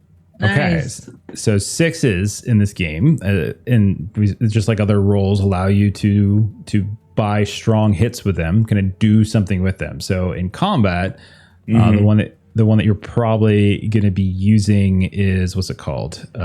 Critical hit. A crit, basically. So it basically does attribute damage. Nice. Okay. Basically, like maybe as it's starting to open its mouth one more time to try and spit more of that gunk, I just aim it just right that the grenade goes in right as the mouth opens. Beautiful. Yes. Perfect. Love it. Okay. So how much endurance damage did your attack do? Let's start there. 5 endurance and piercing, so it gets 1 less armor if it has any. And that goes towards its attribute damage. So how much critical damage does your weapon do? For just regular damage, it would do... I apologize. It's okay. One of the stats on a weapon is crit damage. What's the number for that? So 3 and 3 is going to be 6. So just regular damage will be 6, and then 5 for the actual crit damage, like the attribute damage. Okay. Grenades do a lot of crit damage. Yeah. Okay. But I can only use them 3 times in a fight. Okay. So That this works. thing then, what I got to do so the way that attribute damage applies is that it's to a random stat. I think I added. No, I have I think I made something. Did I make something? Cool. Thought I made something. Maybe I didn't. Oh yeah, I totally forgot to mention Like a that my dice stuff to was randomly piercing see which one it too. hits. Okay, so it's gonna that goes towards its grit, and you said 6 damage. 5 damage, but it's piercing, so it gets the benefit of -1 to its armor if it has something that mitigates attribute damage. So it's minus. Sorry, say how much minus to his armor again? 1. Piercing just ignores 1 point of armor. 4. Okay, so it does have armor. It does have scales, but you'll bypass some of that. And then so that's a total. Okay, So that is not enough to kill it. But it is That's not fine. looking good as this explodes in its mouth as it's looking to shoot at Zatek, and you can see that one of the glands ruptures and begins to sort of leak down the side of the cliff that it's crawling down. It's like trying to kind of call out again. Kill, was that just your first action? Do you have a second? That was just the first action. Yeah. Go for it, man. Finish it off. I'll do a sighted shot. Smile, you son of a bitch. Okay. I'll do a Finally found a kill before fighting this. Yeah. So I'll do the sighted shot. So that will increase my range increment up to a 6. Mhm. Which I think it puts me within just a -2, probably. It should be. Yeah, it looks like it. Okay. Yeah, -2. And then I get to add my reflexes. Mhm. So I'm at a -2, but +3. Okay. Kills, okay. kills. So 6 and a 2 is an 8, plus another 8 for 16. 16 is plenty to hit. Not enough for an unexpected consequence. You also said you rolled a 6. I did, a 6 and a 2. All right. So the damage is basically going to be the same. So it'll be 8 damage for just regular endurance damage. He's got this big, heavy blaster rifle with these arc demo charges. Mhm. Just a lot of explosives. So- He does stuff. The first grenade that you fire exploded, and you can see it gland ruptured. This acid kind of split, just sprayed everywhere. You could see it kind of eating away at the rocks below. It even sizzles as it hits the water. Then you fire your second shot as it's trying to call out for reinforcements, and your shot hits the second gland, which also explodes, and it just sends this cascade of acid like all over its face. It slips in the process, falling the rest of the way down the cliff and just kind of impaling its face on this spiky rock that's sticking up out of the water. You actually killed this thing. And it is just there dead on the ground. Yeah. That's I enough will to knock actually on take it out. myself. The blaster only has 4 crit damage instead of 5. It still has piercing, but only... You've done enough with endurance loss that it would have been suffering an auto crit on your second attack. So Holy shit, that's you actually awesome. ended up doing a ton of attribute damage. Okay, so what I do. That's dope. So all of if you, any attribute goes to -5, it it's dies. any attribute goes to -5, but there's also for like NPCs, they have a durability score and stuff like that. So if like durability is ever reduced to 0, it would be dead. In this case, it reduced its durability down to 0, and so this one, collapses, falls, and dies. For you all, if you get like -2 in one attribute and -3 in another, you're okay still. Like you're not in good shape, but you're not dead. But for this, there's like a durability score that I'm using. Okay, It's so not this thing, ideal. But you're alive. yeah, like you shouldn't aim for that as an outcome, but it's a thing you could potentially do. All right, so I'm going to say because you managed to kill it before it got to go, it hasn't actually called out yet for reinforcements, so that you have a little bit of time. The 2 that Dr. T lured away with the fire haven't yet returned. Maya, you've been running, and because of your unexpected consequence, you were outpacing it. We said that if you wanted to try to double back and kind of lose it, it's going to be a stealth test. So go ahead and roll a stealth to see if you can like lose it like up in the jungle and then sort of weave your way back down. Okay. Roll well. I got a 13 with 1/6. Okay. That is going to be enough. With your 6, you could potentially do effort to 14. get more. Sorry, I forgot to add my stuff. Okay. You have your bonus to it. If you had a low die, you can always spend that 6 as effort to try to see if you can get like a little higher roll. Because remember, if what you do get, I need to in this instance? you're still going to pass. So unexpected consequences are basically when you pass by 4 or more, or you fail by 4 or more. And so at a 14, you're not passing by 4 or more. You're just passing by 2. So like if you wanted to try, it's free. Like there's not like a. Oh, if it's free, then I. Yeah, free because to you reroll. rolled a 6, you have an effort. Yeah. What do I reroll? Just Whatever You can whatever the roll lower your one D6 is. dice. Yeah, whatever the lowest D6 is. Got it. It's a 6. Okay. You can do it again, but there's probably no need to at this point because you're fairly far ahead at this point. Okay. So I'm going to say you give it the slip of all slips. as it's charging in at you, and you just ever so simply just kind of step to the right, flatten your back against this rock sticking up out of the sand, and it just flies past you, and you just see it running and running and running. It even splashes around in the water some, and then starts kind of climbing up into the jungle. And it's, by the time you start turning around to go back to the rest of your people, like it's got to be a half a mile away, and it has no clue where you're at. You've completely taken it out of the fight. That thing is not going to be a problem for a while. Hell yes. Nice. When you Can we say that one of the ways that she did that was actually one of the things that Kill really hates about this thing, which is that she can make a hologram of her doing stuff. just the holograms like running. For like a love little it. bit. For a little bit. Fantastic. Okay. So when you come back, you can see that Kill, Dr. T are like kind of, I assume you guys are kind of looking around at that dead one on the like impaled up out of. These things actually, so one of the things you can do, because we're talking about like resources and things like that, like you can kind of harvest certain things from it if you wanted to. Meanwhile, Zatek and Jita, you can, we'll say one of you can roll an assist and the other can roll the test. The test is actually going to have a difficulty of 14 to get in. So it's going to be a 14 difficulty.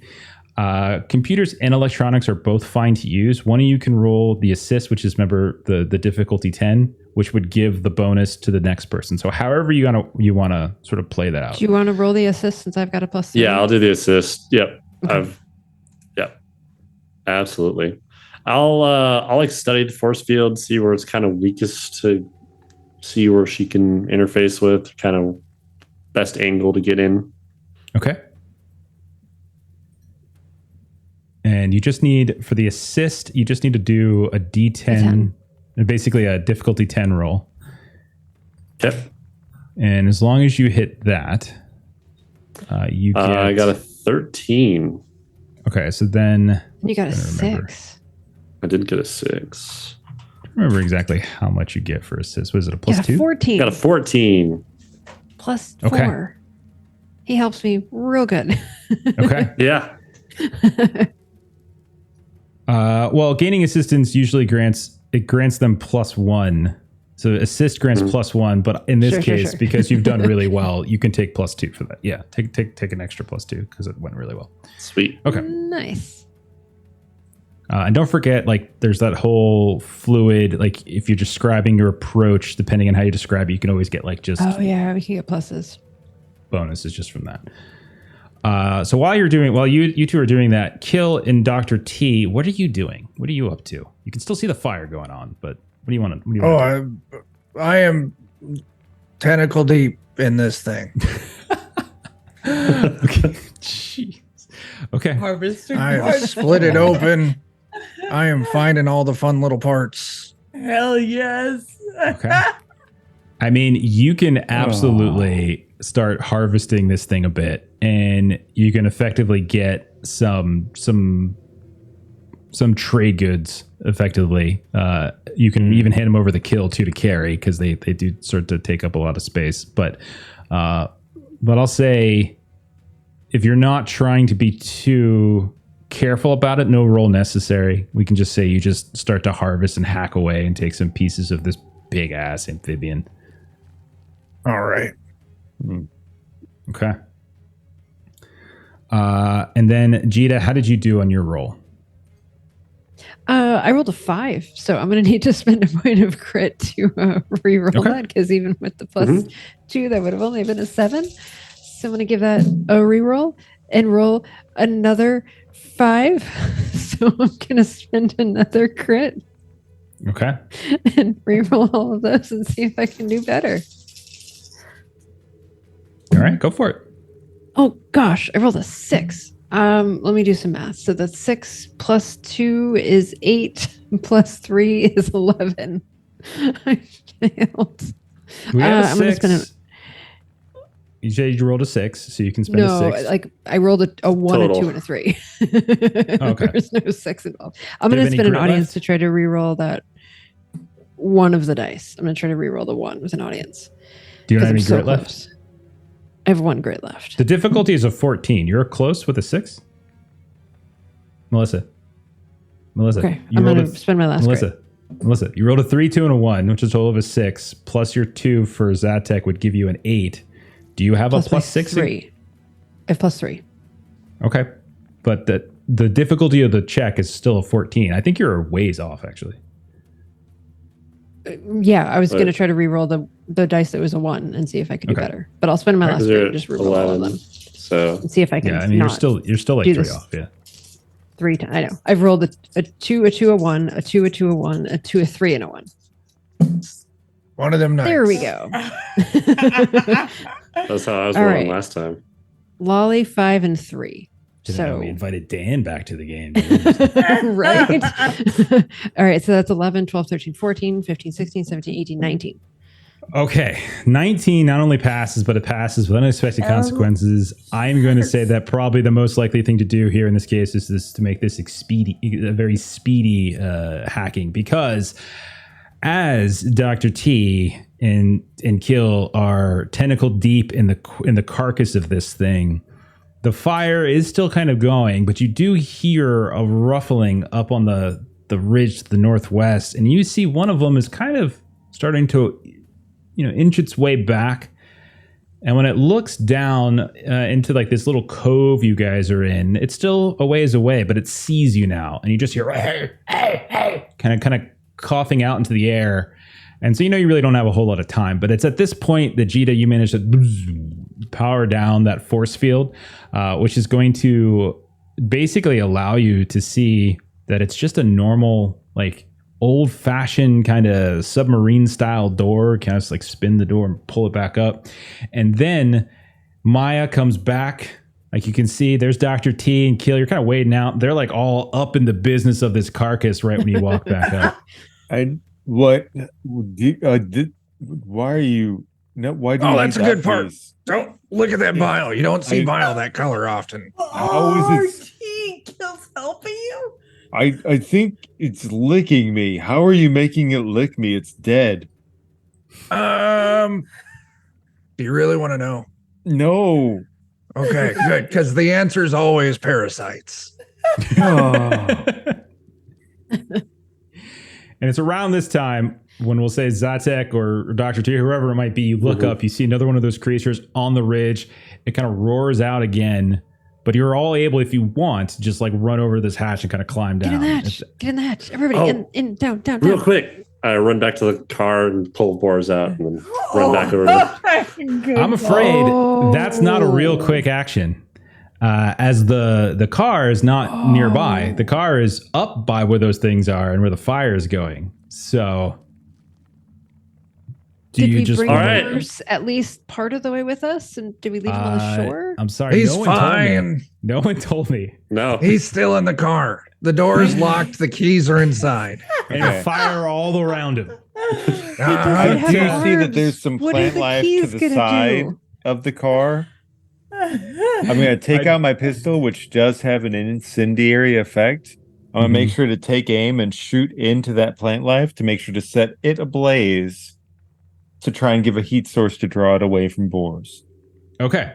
So I will say that they are actually charging in at you now as you got gunfire going off. So Yay. So this vehicle, like in the upper left, I should clarify, by the way, that's not yours. Yours is off screen.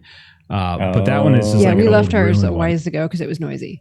Okay. Well, because and Dr. T had siphoned out the gas and stuff like that, but you can still fire and kind of at this one and kind of draw them.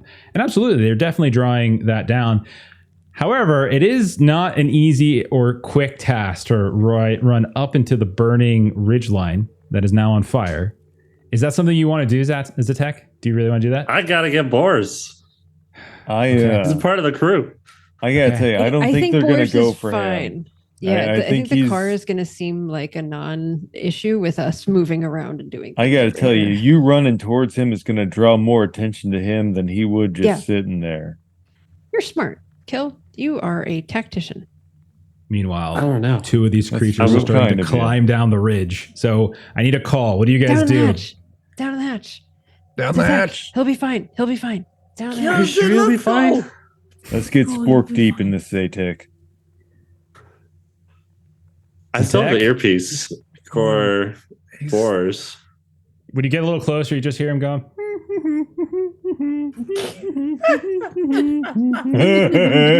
Think you'll be fine in the car? He's There's just a lot humming. of things around you. He's just humming. Kind of toasty in here. Is the car like actually going to be fine? I'm worried about it, but I don't know. It's so far away from where we are. Like it, we left them unattended. We will Okay. figure them out later. It's a call. You guys make the call. Do you guys hop? Or are you guys going? If you guys go down the hatch now, you do not have to continue to fight these things. If you stay out here, that might change. So it's kind of up to you guys. Everybody else is down in the hatch. And Okay. Cheetah's just like talking to Zatek. Okay. Yeah. Okay. Yeah. All right, Zatek, you just hop down. You're the last one in. You just hear, and then as We'll you be right close the back. hatch, you lose everything. Like you don't. There's no communication now. Everything kind of goes static. You no longer hear Boars in your earpiece. What the hatch opens up to is a very, very lengthy ladder that you are climbing down into the sort of the shore, the coast. You're just climbing down, and it's like metal rungs. You just hear, click, click, click. You hear like it echoing off the whatever kind of metal this is. It smells like salt water down here, and you can see some of the water pours in a little bit. And it kind of creates this kind of sloshing effect. So all of the rungs are kind of wet, but it's not hard climbing to the point where you have to roll. I will say that it feels like you've probably climbed down at least like 3 or 4 stories, like, at least like maybe 50-ish or so feet or so, something like that. That's how lengthy the ladder is. 1 or 2 rungs are kind of rusted and certainly broken, but not to the point where you would have any issues.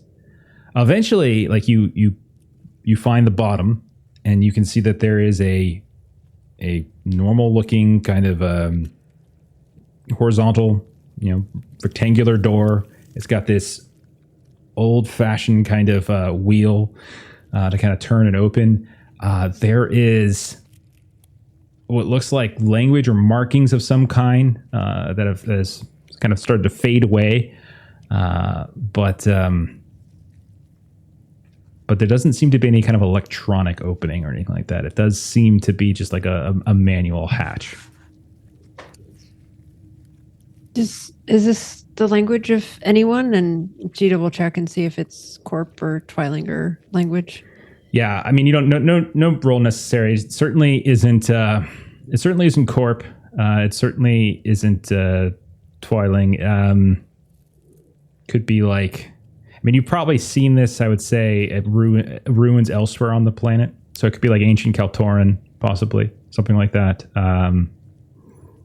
It's hard to say specifically, but I don't think anyone speaks. No one, I checked, as far as I know, no one speaks anything like that. So it doesn't look clear is to you. there would I be able to make like a culture roll to just identify what language it is, even if none of us speak it? You would have to burn a knowledge. So this would be so I would say, well, actually, no, I don't think you really need it. Yeah, go ahead and roll cultural. That's fine.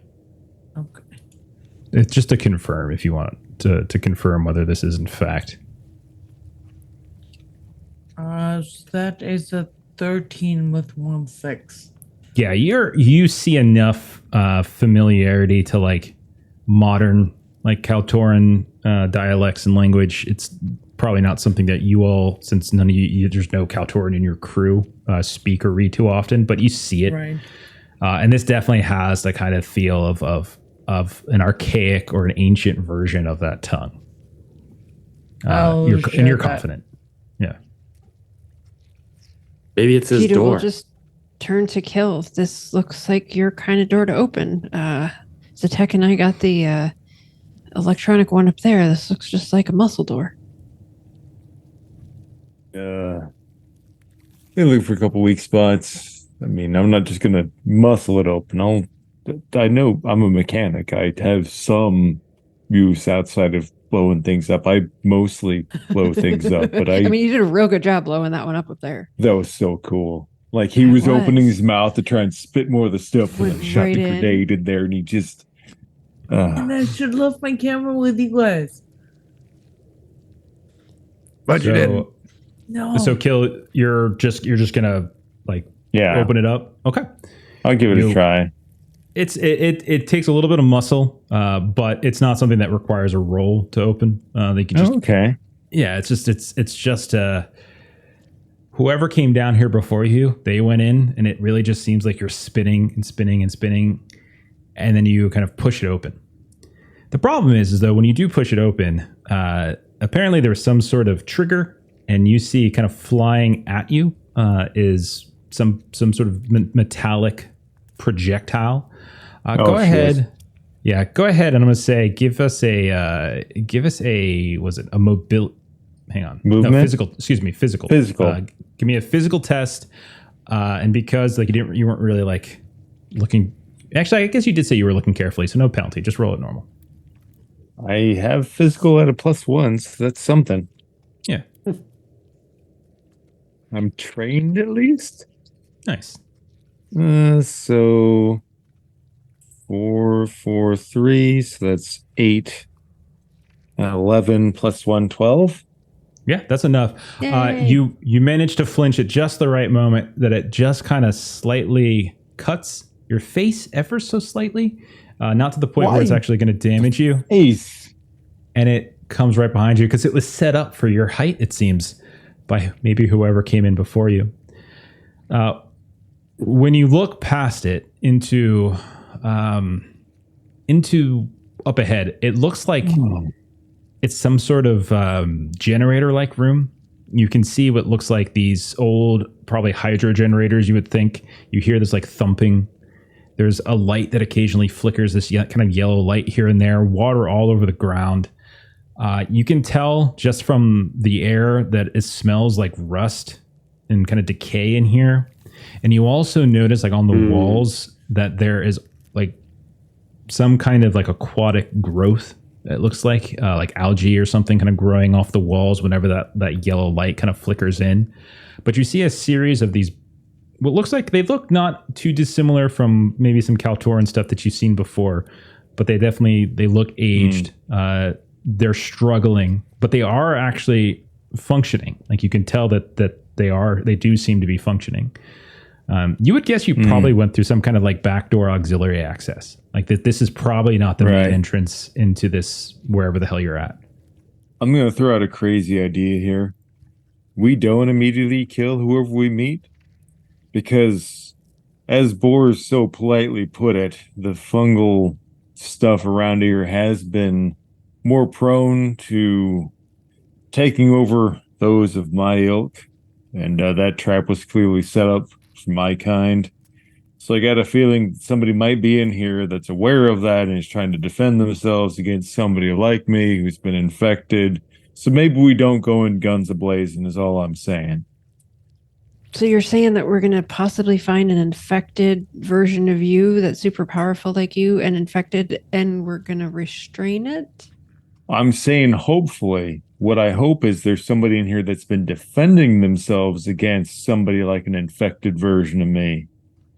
Because that trap was set up for somebody like me. I see.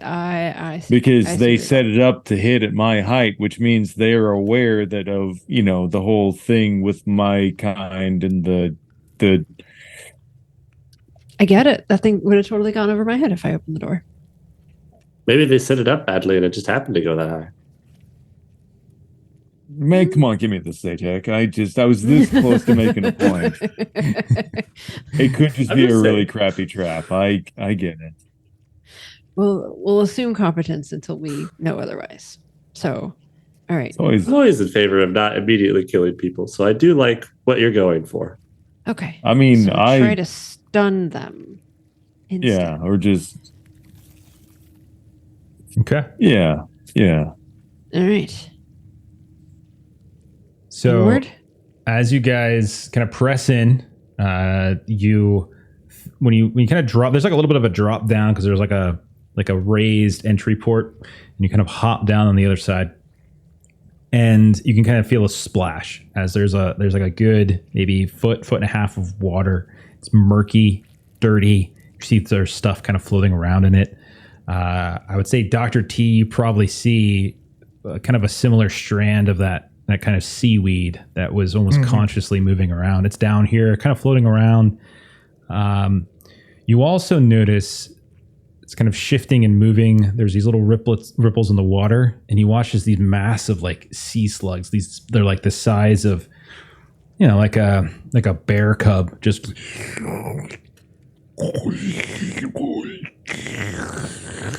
slowly moving, not towards you, just really slowly, kind of drifting and moving across, like in between some of these different these engine turbines and such. There is, looking in here, you definitely see that there at one point there looks to have been some kind of catwalk above, because these engine turbines are quite tall, but it's long been decayed, and there is instead this like crisscross network of what looks like algae growth and stuff kind of hanging from it here and there. You just see, when you look up, a leaf just kind of starts to coast down, almost like a snake kind of getting interested in you all before kind of weaving back up. It definitely seems like the fauna and the flora in here is very aquatic in nature, and it seems aware of your presence, but nothing has like aggressively come at you. And there are ways out. Like, you do see there's other ways out here. Is my tech all working as expected? You are having anything that would have potentially sent signal back. Like, at this point, you guys are far enough out that none of your like local comms, even your short range communications, would be making it back. So effectively, you can record stuff, but you're not necessarily kind of streaming back to like the Mishpasha platform. Right. Yeah. Okay. I would also say like that probably wasn't the case. Like everything in this fight above ground was probably out of range too. Anything at the spur settlement was probably still in short range. So do our comms work between each other? Or yeah, it's a little staticky. You can definitely hear there's some interference going on, but yeah, you can get comms between each other. Yeah. Okay. So if we're moving in, Jita just wants to try to kind of do that formation where like Kill is in the middle of the formation, because we're trying to keep any of these like movie things away from him. So kind of like we're kind of like have our backs to Kill, and Kill's kind of in the middle, just to make sure that we can like shoo away any of these like slurping things or plants or anything, so that they kind of would kind of get on one of us first before they get to him. Okay. You get such a big heart on you, Cheetah. I appreciate that. I mean, I'll put my helmet on. I should stop being a dumbass and actually suit up. But that would probably work, because I can't reach your head. If one of those little leaf things comes down to get your head, I can't reach up there. Yeah, that's fair. But gosh, the big brain on you. You're great. I'm imagining this is not sort of the position that Kill likes to be in. It's just sort of this like centralized defended position. It's great. I've learned to appreciate. I can accept I have a support network. It's healthy to have people that care about me. Thank you. Our own little ecosystem. It's an ecosystem of trust. That's a great way to put it. I've grown so much as I've grown so many gray hairs around you all. Hear that? Okay, Kill, that's Dr. very T? touching. Let's go. It's trust. It's trust. And Boris is in the ecosystem. Dr. T, Boris is in the ecosystem, right? Ecosystem of trust. What? I wasn't listening.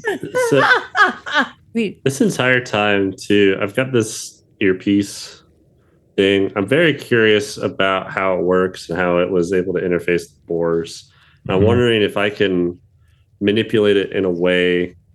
I know Boris is the only thing that's sentient, but I'm wondering if I can get it to understand maybe general kinds of processes of these other plants. you want to and like things that are retune similar. it to the plants down here? Yeah, So- not that they'll be able to tell. Like, I don't expect them to be able to talk, but they seem to be aware. So maybe like I'll get vibes from them. So all something. that was with Boars was literally just a communicator. Like you were communicating to Boars. All of the information that he gets is just his knowledge of these different things. So anything that was communicated, it was basically like a version of a walkie-talkie with him. So you might be able to like try to get it to a tune that doesn't necessarily mean like just like handing a walkie-talkie to a cat isn't necessarily going to get the cat to be able to describe the Mona Lisa. So like there is like that kind of issue. But Okay, you can I wasn't sure if certainly- he had a thing on him or not, or how that worked. I would say you could. Yeah, he did. He like within his potted plant was like that you carried around him was sort of was actually a technical receptor. Okay. What I would say is you could probably roll some kind of like hack detect type of thing just to see if you're getting. So if you do come across like sentient fungus of some kind or a pink cap specifically down here, you might be able to attune yourself to it. Like that could be a way that you might be able to make it work. Okay. Does it follow under biotech or Sure. electronics? Yeah, I'll take either one. Either one I think would be applicable here. Okay.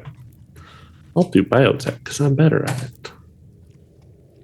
Oh, 17, and I got a 6. I don't know if I want to re-roll one. Gosh. When you re-roll, do you get to take either, or do you have to take the? I honestly was trying to remember that rule for that earlier, and I couldn't, and it hasn't come up, so we'll check it later. But 17 is still more than 4, so you're good.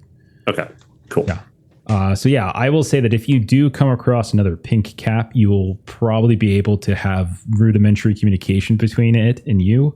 And this might also be able to give you some sort of communication with like a sentient fungus, like a fungus that actually is trying to give out like some kind of electro signals. Like even if it's not like something you can translate, you can still sense that it's trying to project something. Yeah. Okay. That's that's kind of what I'm going mushroom center. for. Yeah, that works. I like it. Okay.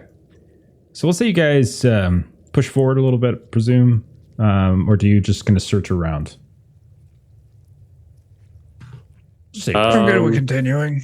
yeah, we'll just say. I definitely want to keep an eye out for anything. Zatek's all about repurposing, not letting stuff go to waste. Anything that catches his eye is like not rubbish. Sure. Wanting to be grabbing. There's all sorts of old tech here that the Kaltorns on Spur to the northeast, Fool's Landing, would very much like to get their hands on. Like this appears to be some kind of, as far as you can tell, some kind of coastal facility that they don't know about or hasn't, as you presume of. So like it could be, there's stuff in here that if you actually have the time to salvage it, like there could be a decent haul in here. Even, whatever it is. I'd love and not to necessarily help them. Zatek with that if you're doing some salvaging. I'll say as you guys are pushing further in, Zatek, you do with your little device that you just kind of hacked into, you start hearing like a bzz, bzz, bzz, bzz, bzz, bzz, bzz. And down a corridor, this sort of in exchange of corridor, again, everything's underwater. Like you're sloshing around here and there. You're having to step over these sea slugs. You're having to kind of like dodge out of the way of random aquatic fauna and flora. The two of you notice that there is this kind of there's this open room at the very end of this corridor with this glowing light. It's not that yellow flickering bulb. It's just this glowing kind of blue light.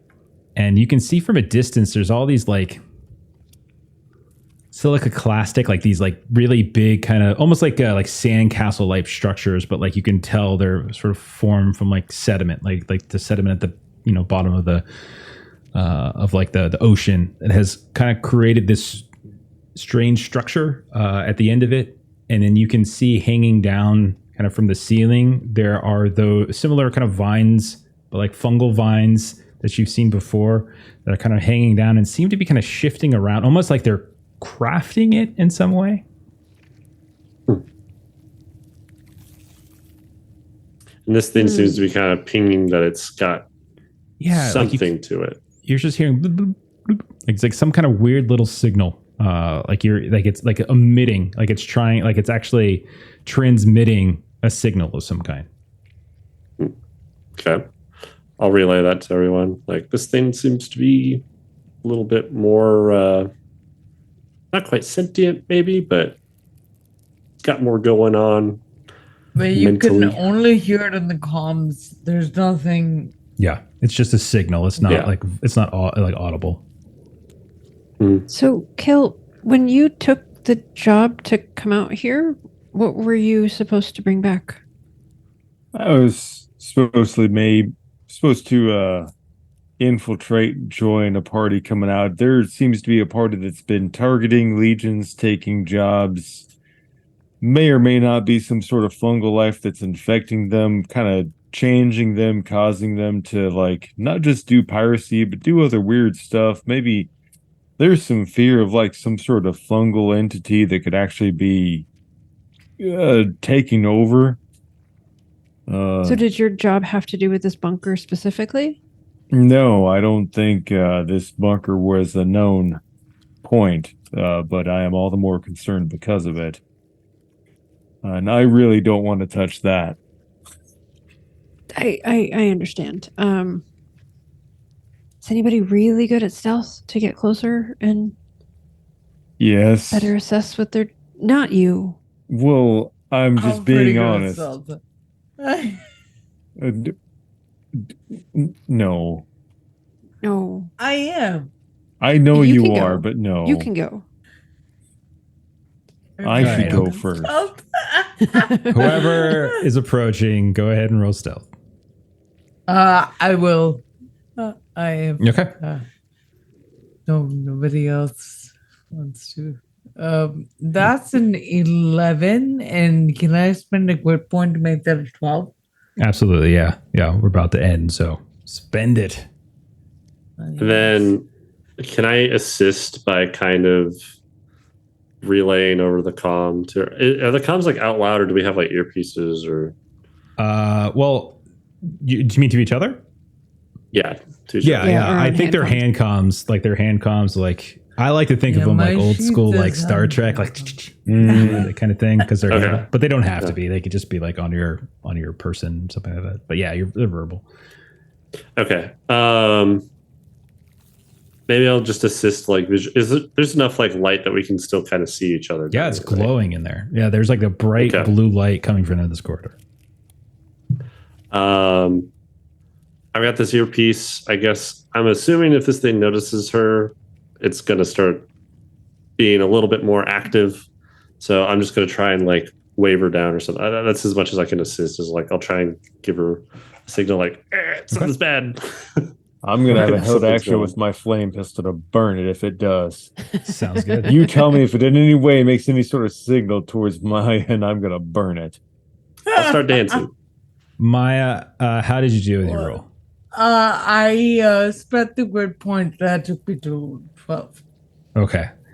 So Maya, you take the lead. You move a couple steps ahead of everybody else. Everyone's following, keeping an eye out on you, etc. You get down to the entrance into this room at the end of the corridor. You can see that the light is coming from what appears to be some kind of bioluminescent fungus on the ceiling that's just kind of creating this blue glow. And you can see that the vines are kind of coming down, and it almost seems like they're almost like arms in a way that are just kind of creating almost like a sand castle or this little structure, this sort of geometric structure here and there.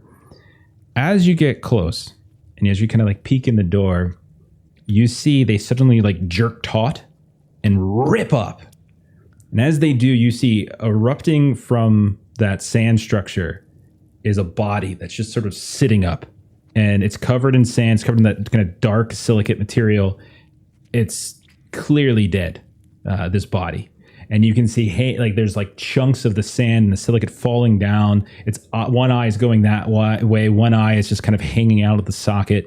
You can see like there's got to be 2-3 dozen of these little crabs that are kind of crawling around and moving all over top of it here and there.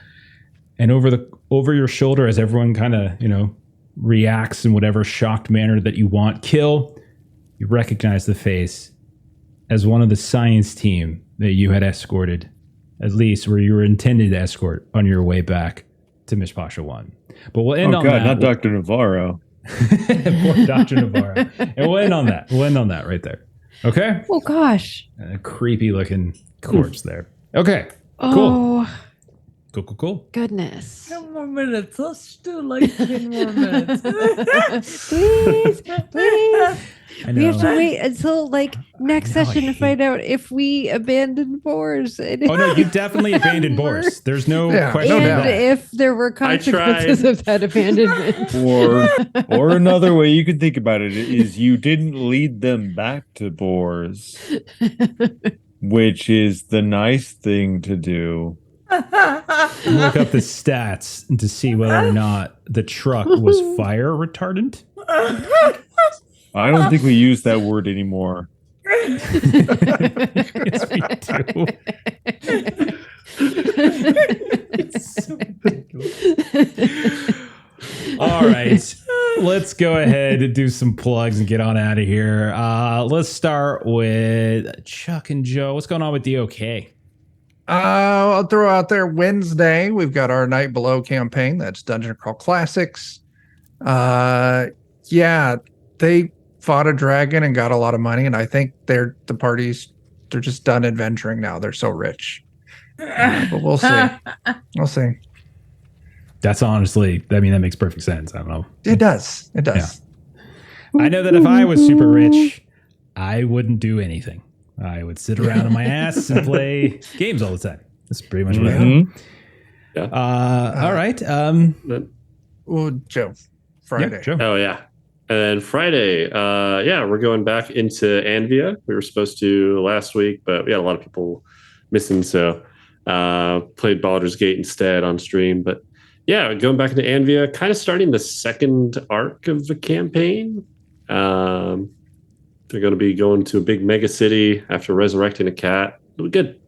Cool. Very cool. Maya Trey, where can we find you on the internet?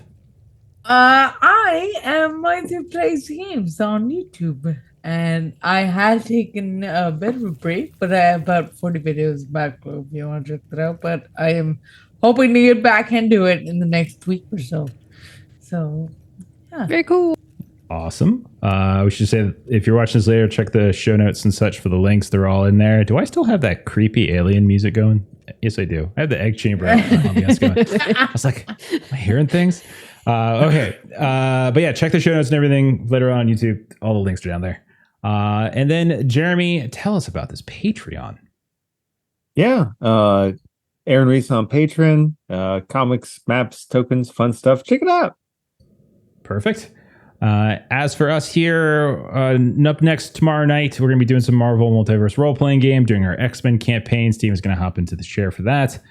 Thursday, we are back to Werewolf the Apocalypse. Melissa and Jeremy are going to join me in that game. Friday, we are back to Delta Green, where Steven tried to ruin New York and probably succeeded, I'll be honest, as he unleashed a horrific monster because he just couldn't not, you know? Like he just couldn't not do that thing. And so now there's a monster at Lewis destroying people in a hotel. And then Saturday, you can catch Melissa, Maisha, myself playing some Mothership. We should be able to finish up our road work campaign, I think. Our time-bending, mind-bending, parallel universe thingy, whatever the hell's going on. Lots of fun. And there is a cat with a yellow man head. That just says howdy. And it's really cool. Yeah, howdy. Yeah, people Yep. see cat with hands. I'm sure you have. Like Yes. that's the energy. Yeah. That's the energy. That's pretty accurate. Pretty accurate. And then next Monday, we'll be back to Monster of the Week. And then 2 weeks, we'll be back with more Fragged Empire. Check the YouTube page as well, Adventures in Lollygagging. If you haven't already subbed there, please do. You haven't already subbed to DOK as well, do that. And My Trade Plays Games. We also just started up Warhammer 40K. I hear that's a popular. I think it's a popular franchise. So I think I've heard of it before. I think so. Yeah. So like 4 people know it. that's another one that just got bumped. So that's what we got going on. Thanks everybody on tonight. Thank you for the bits. Thank you for the subs. Y'all are great.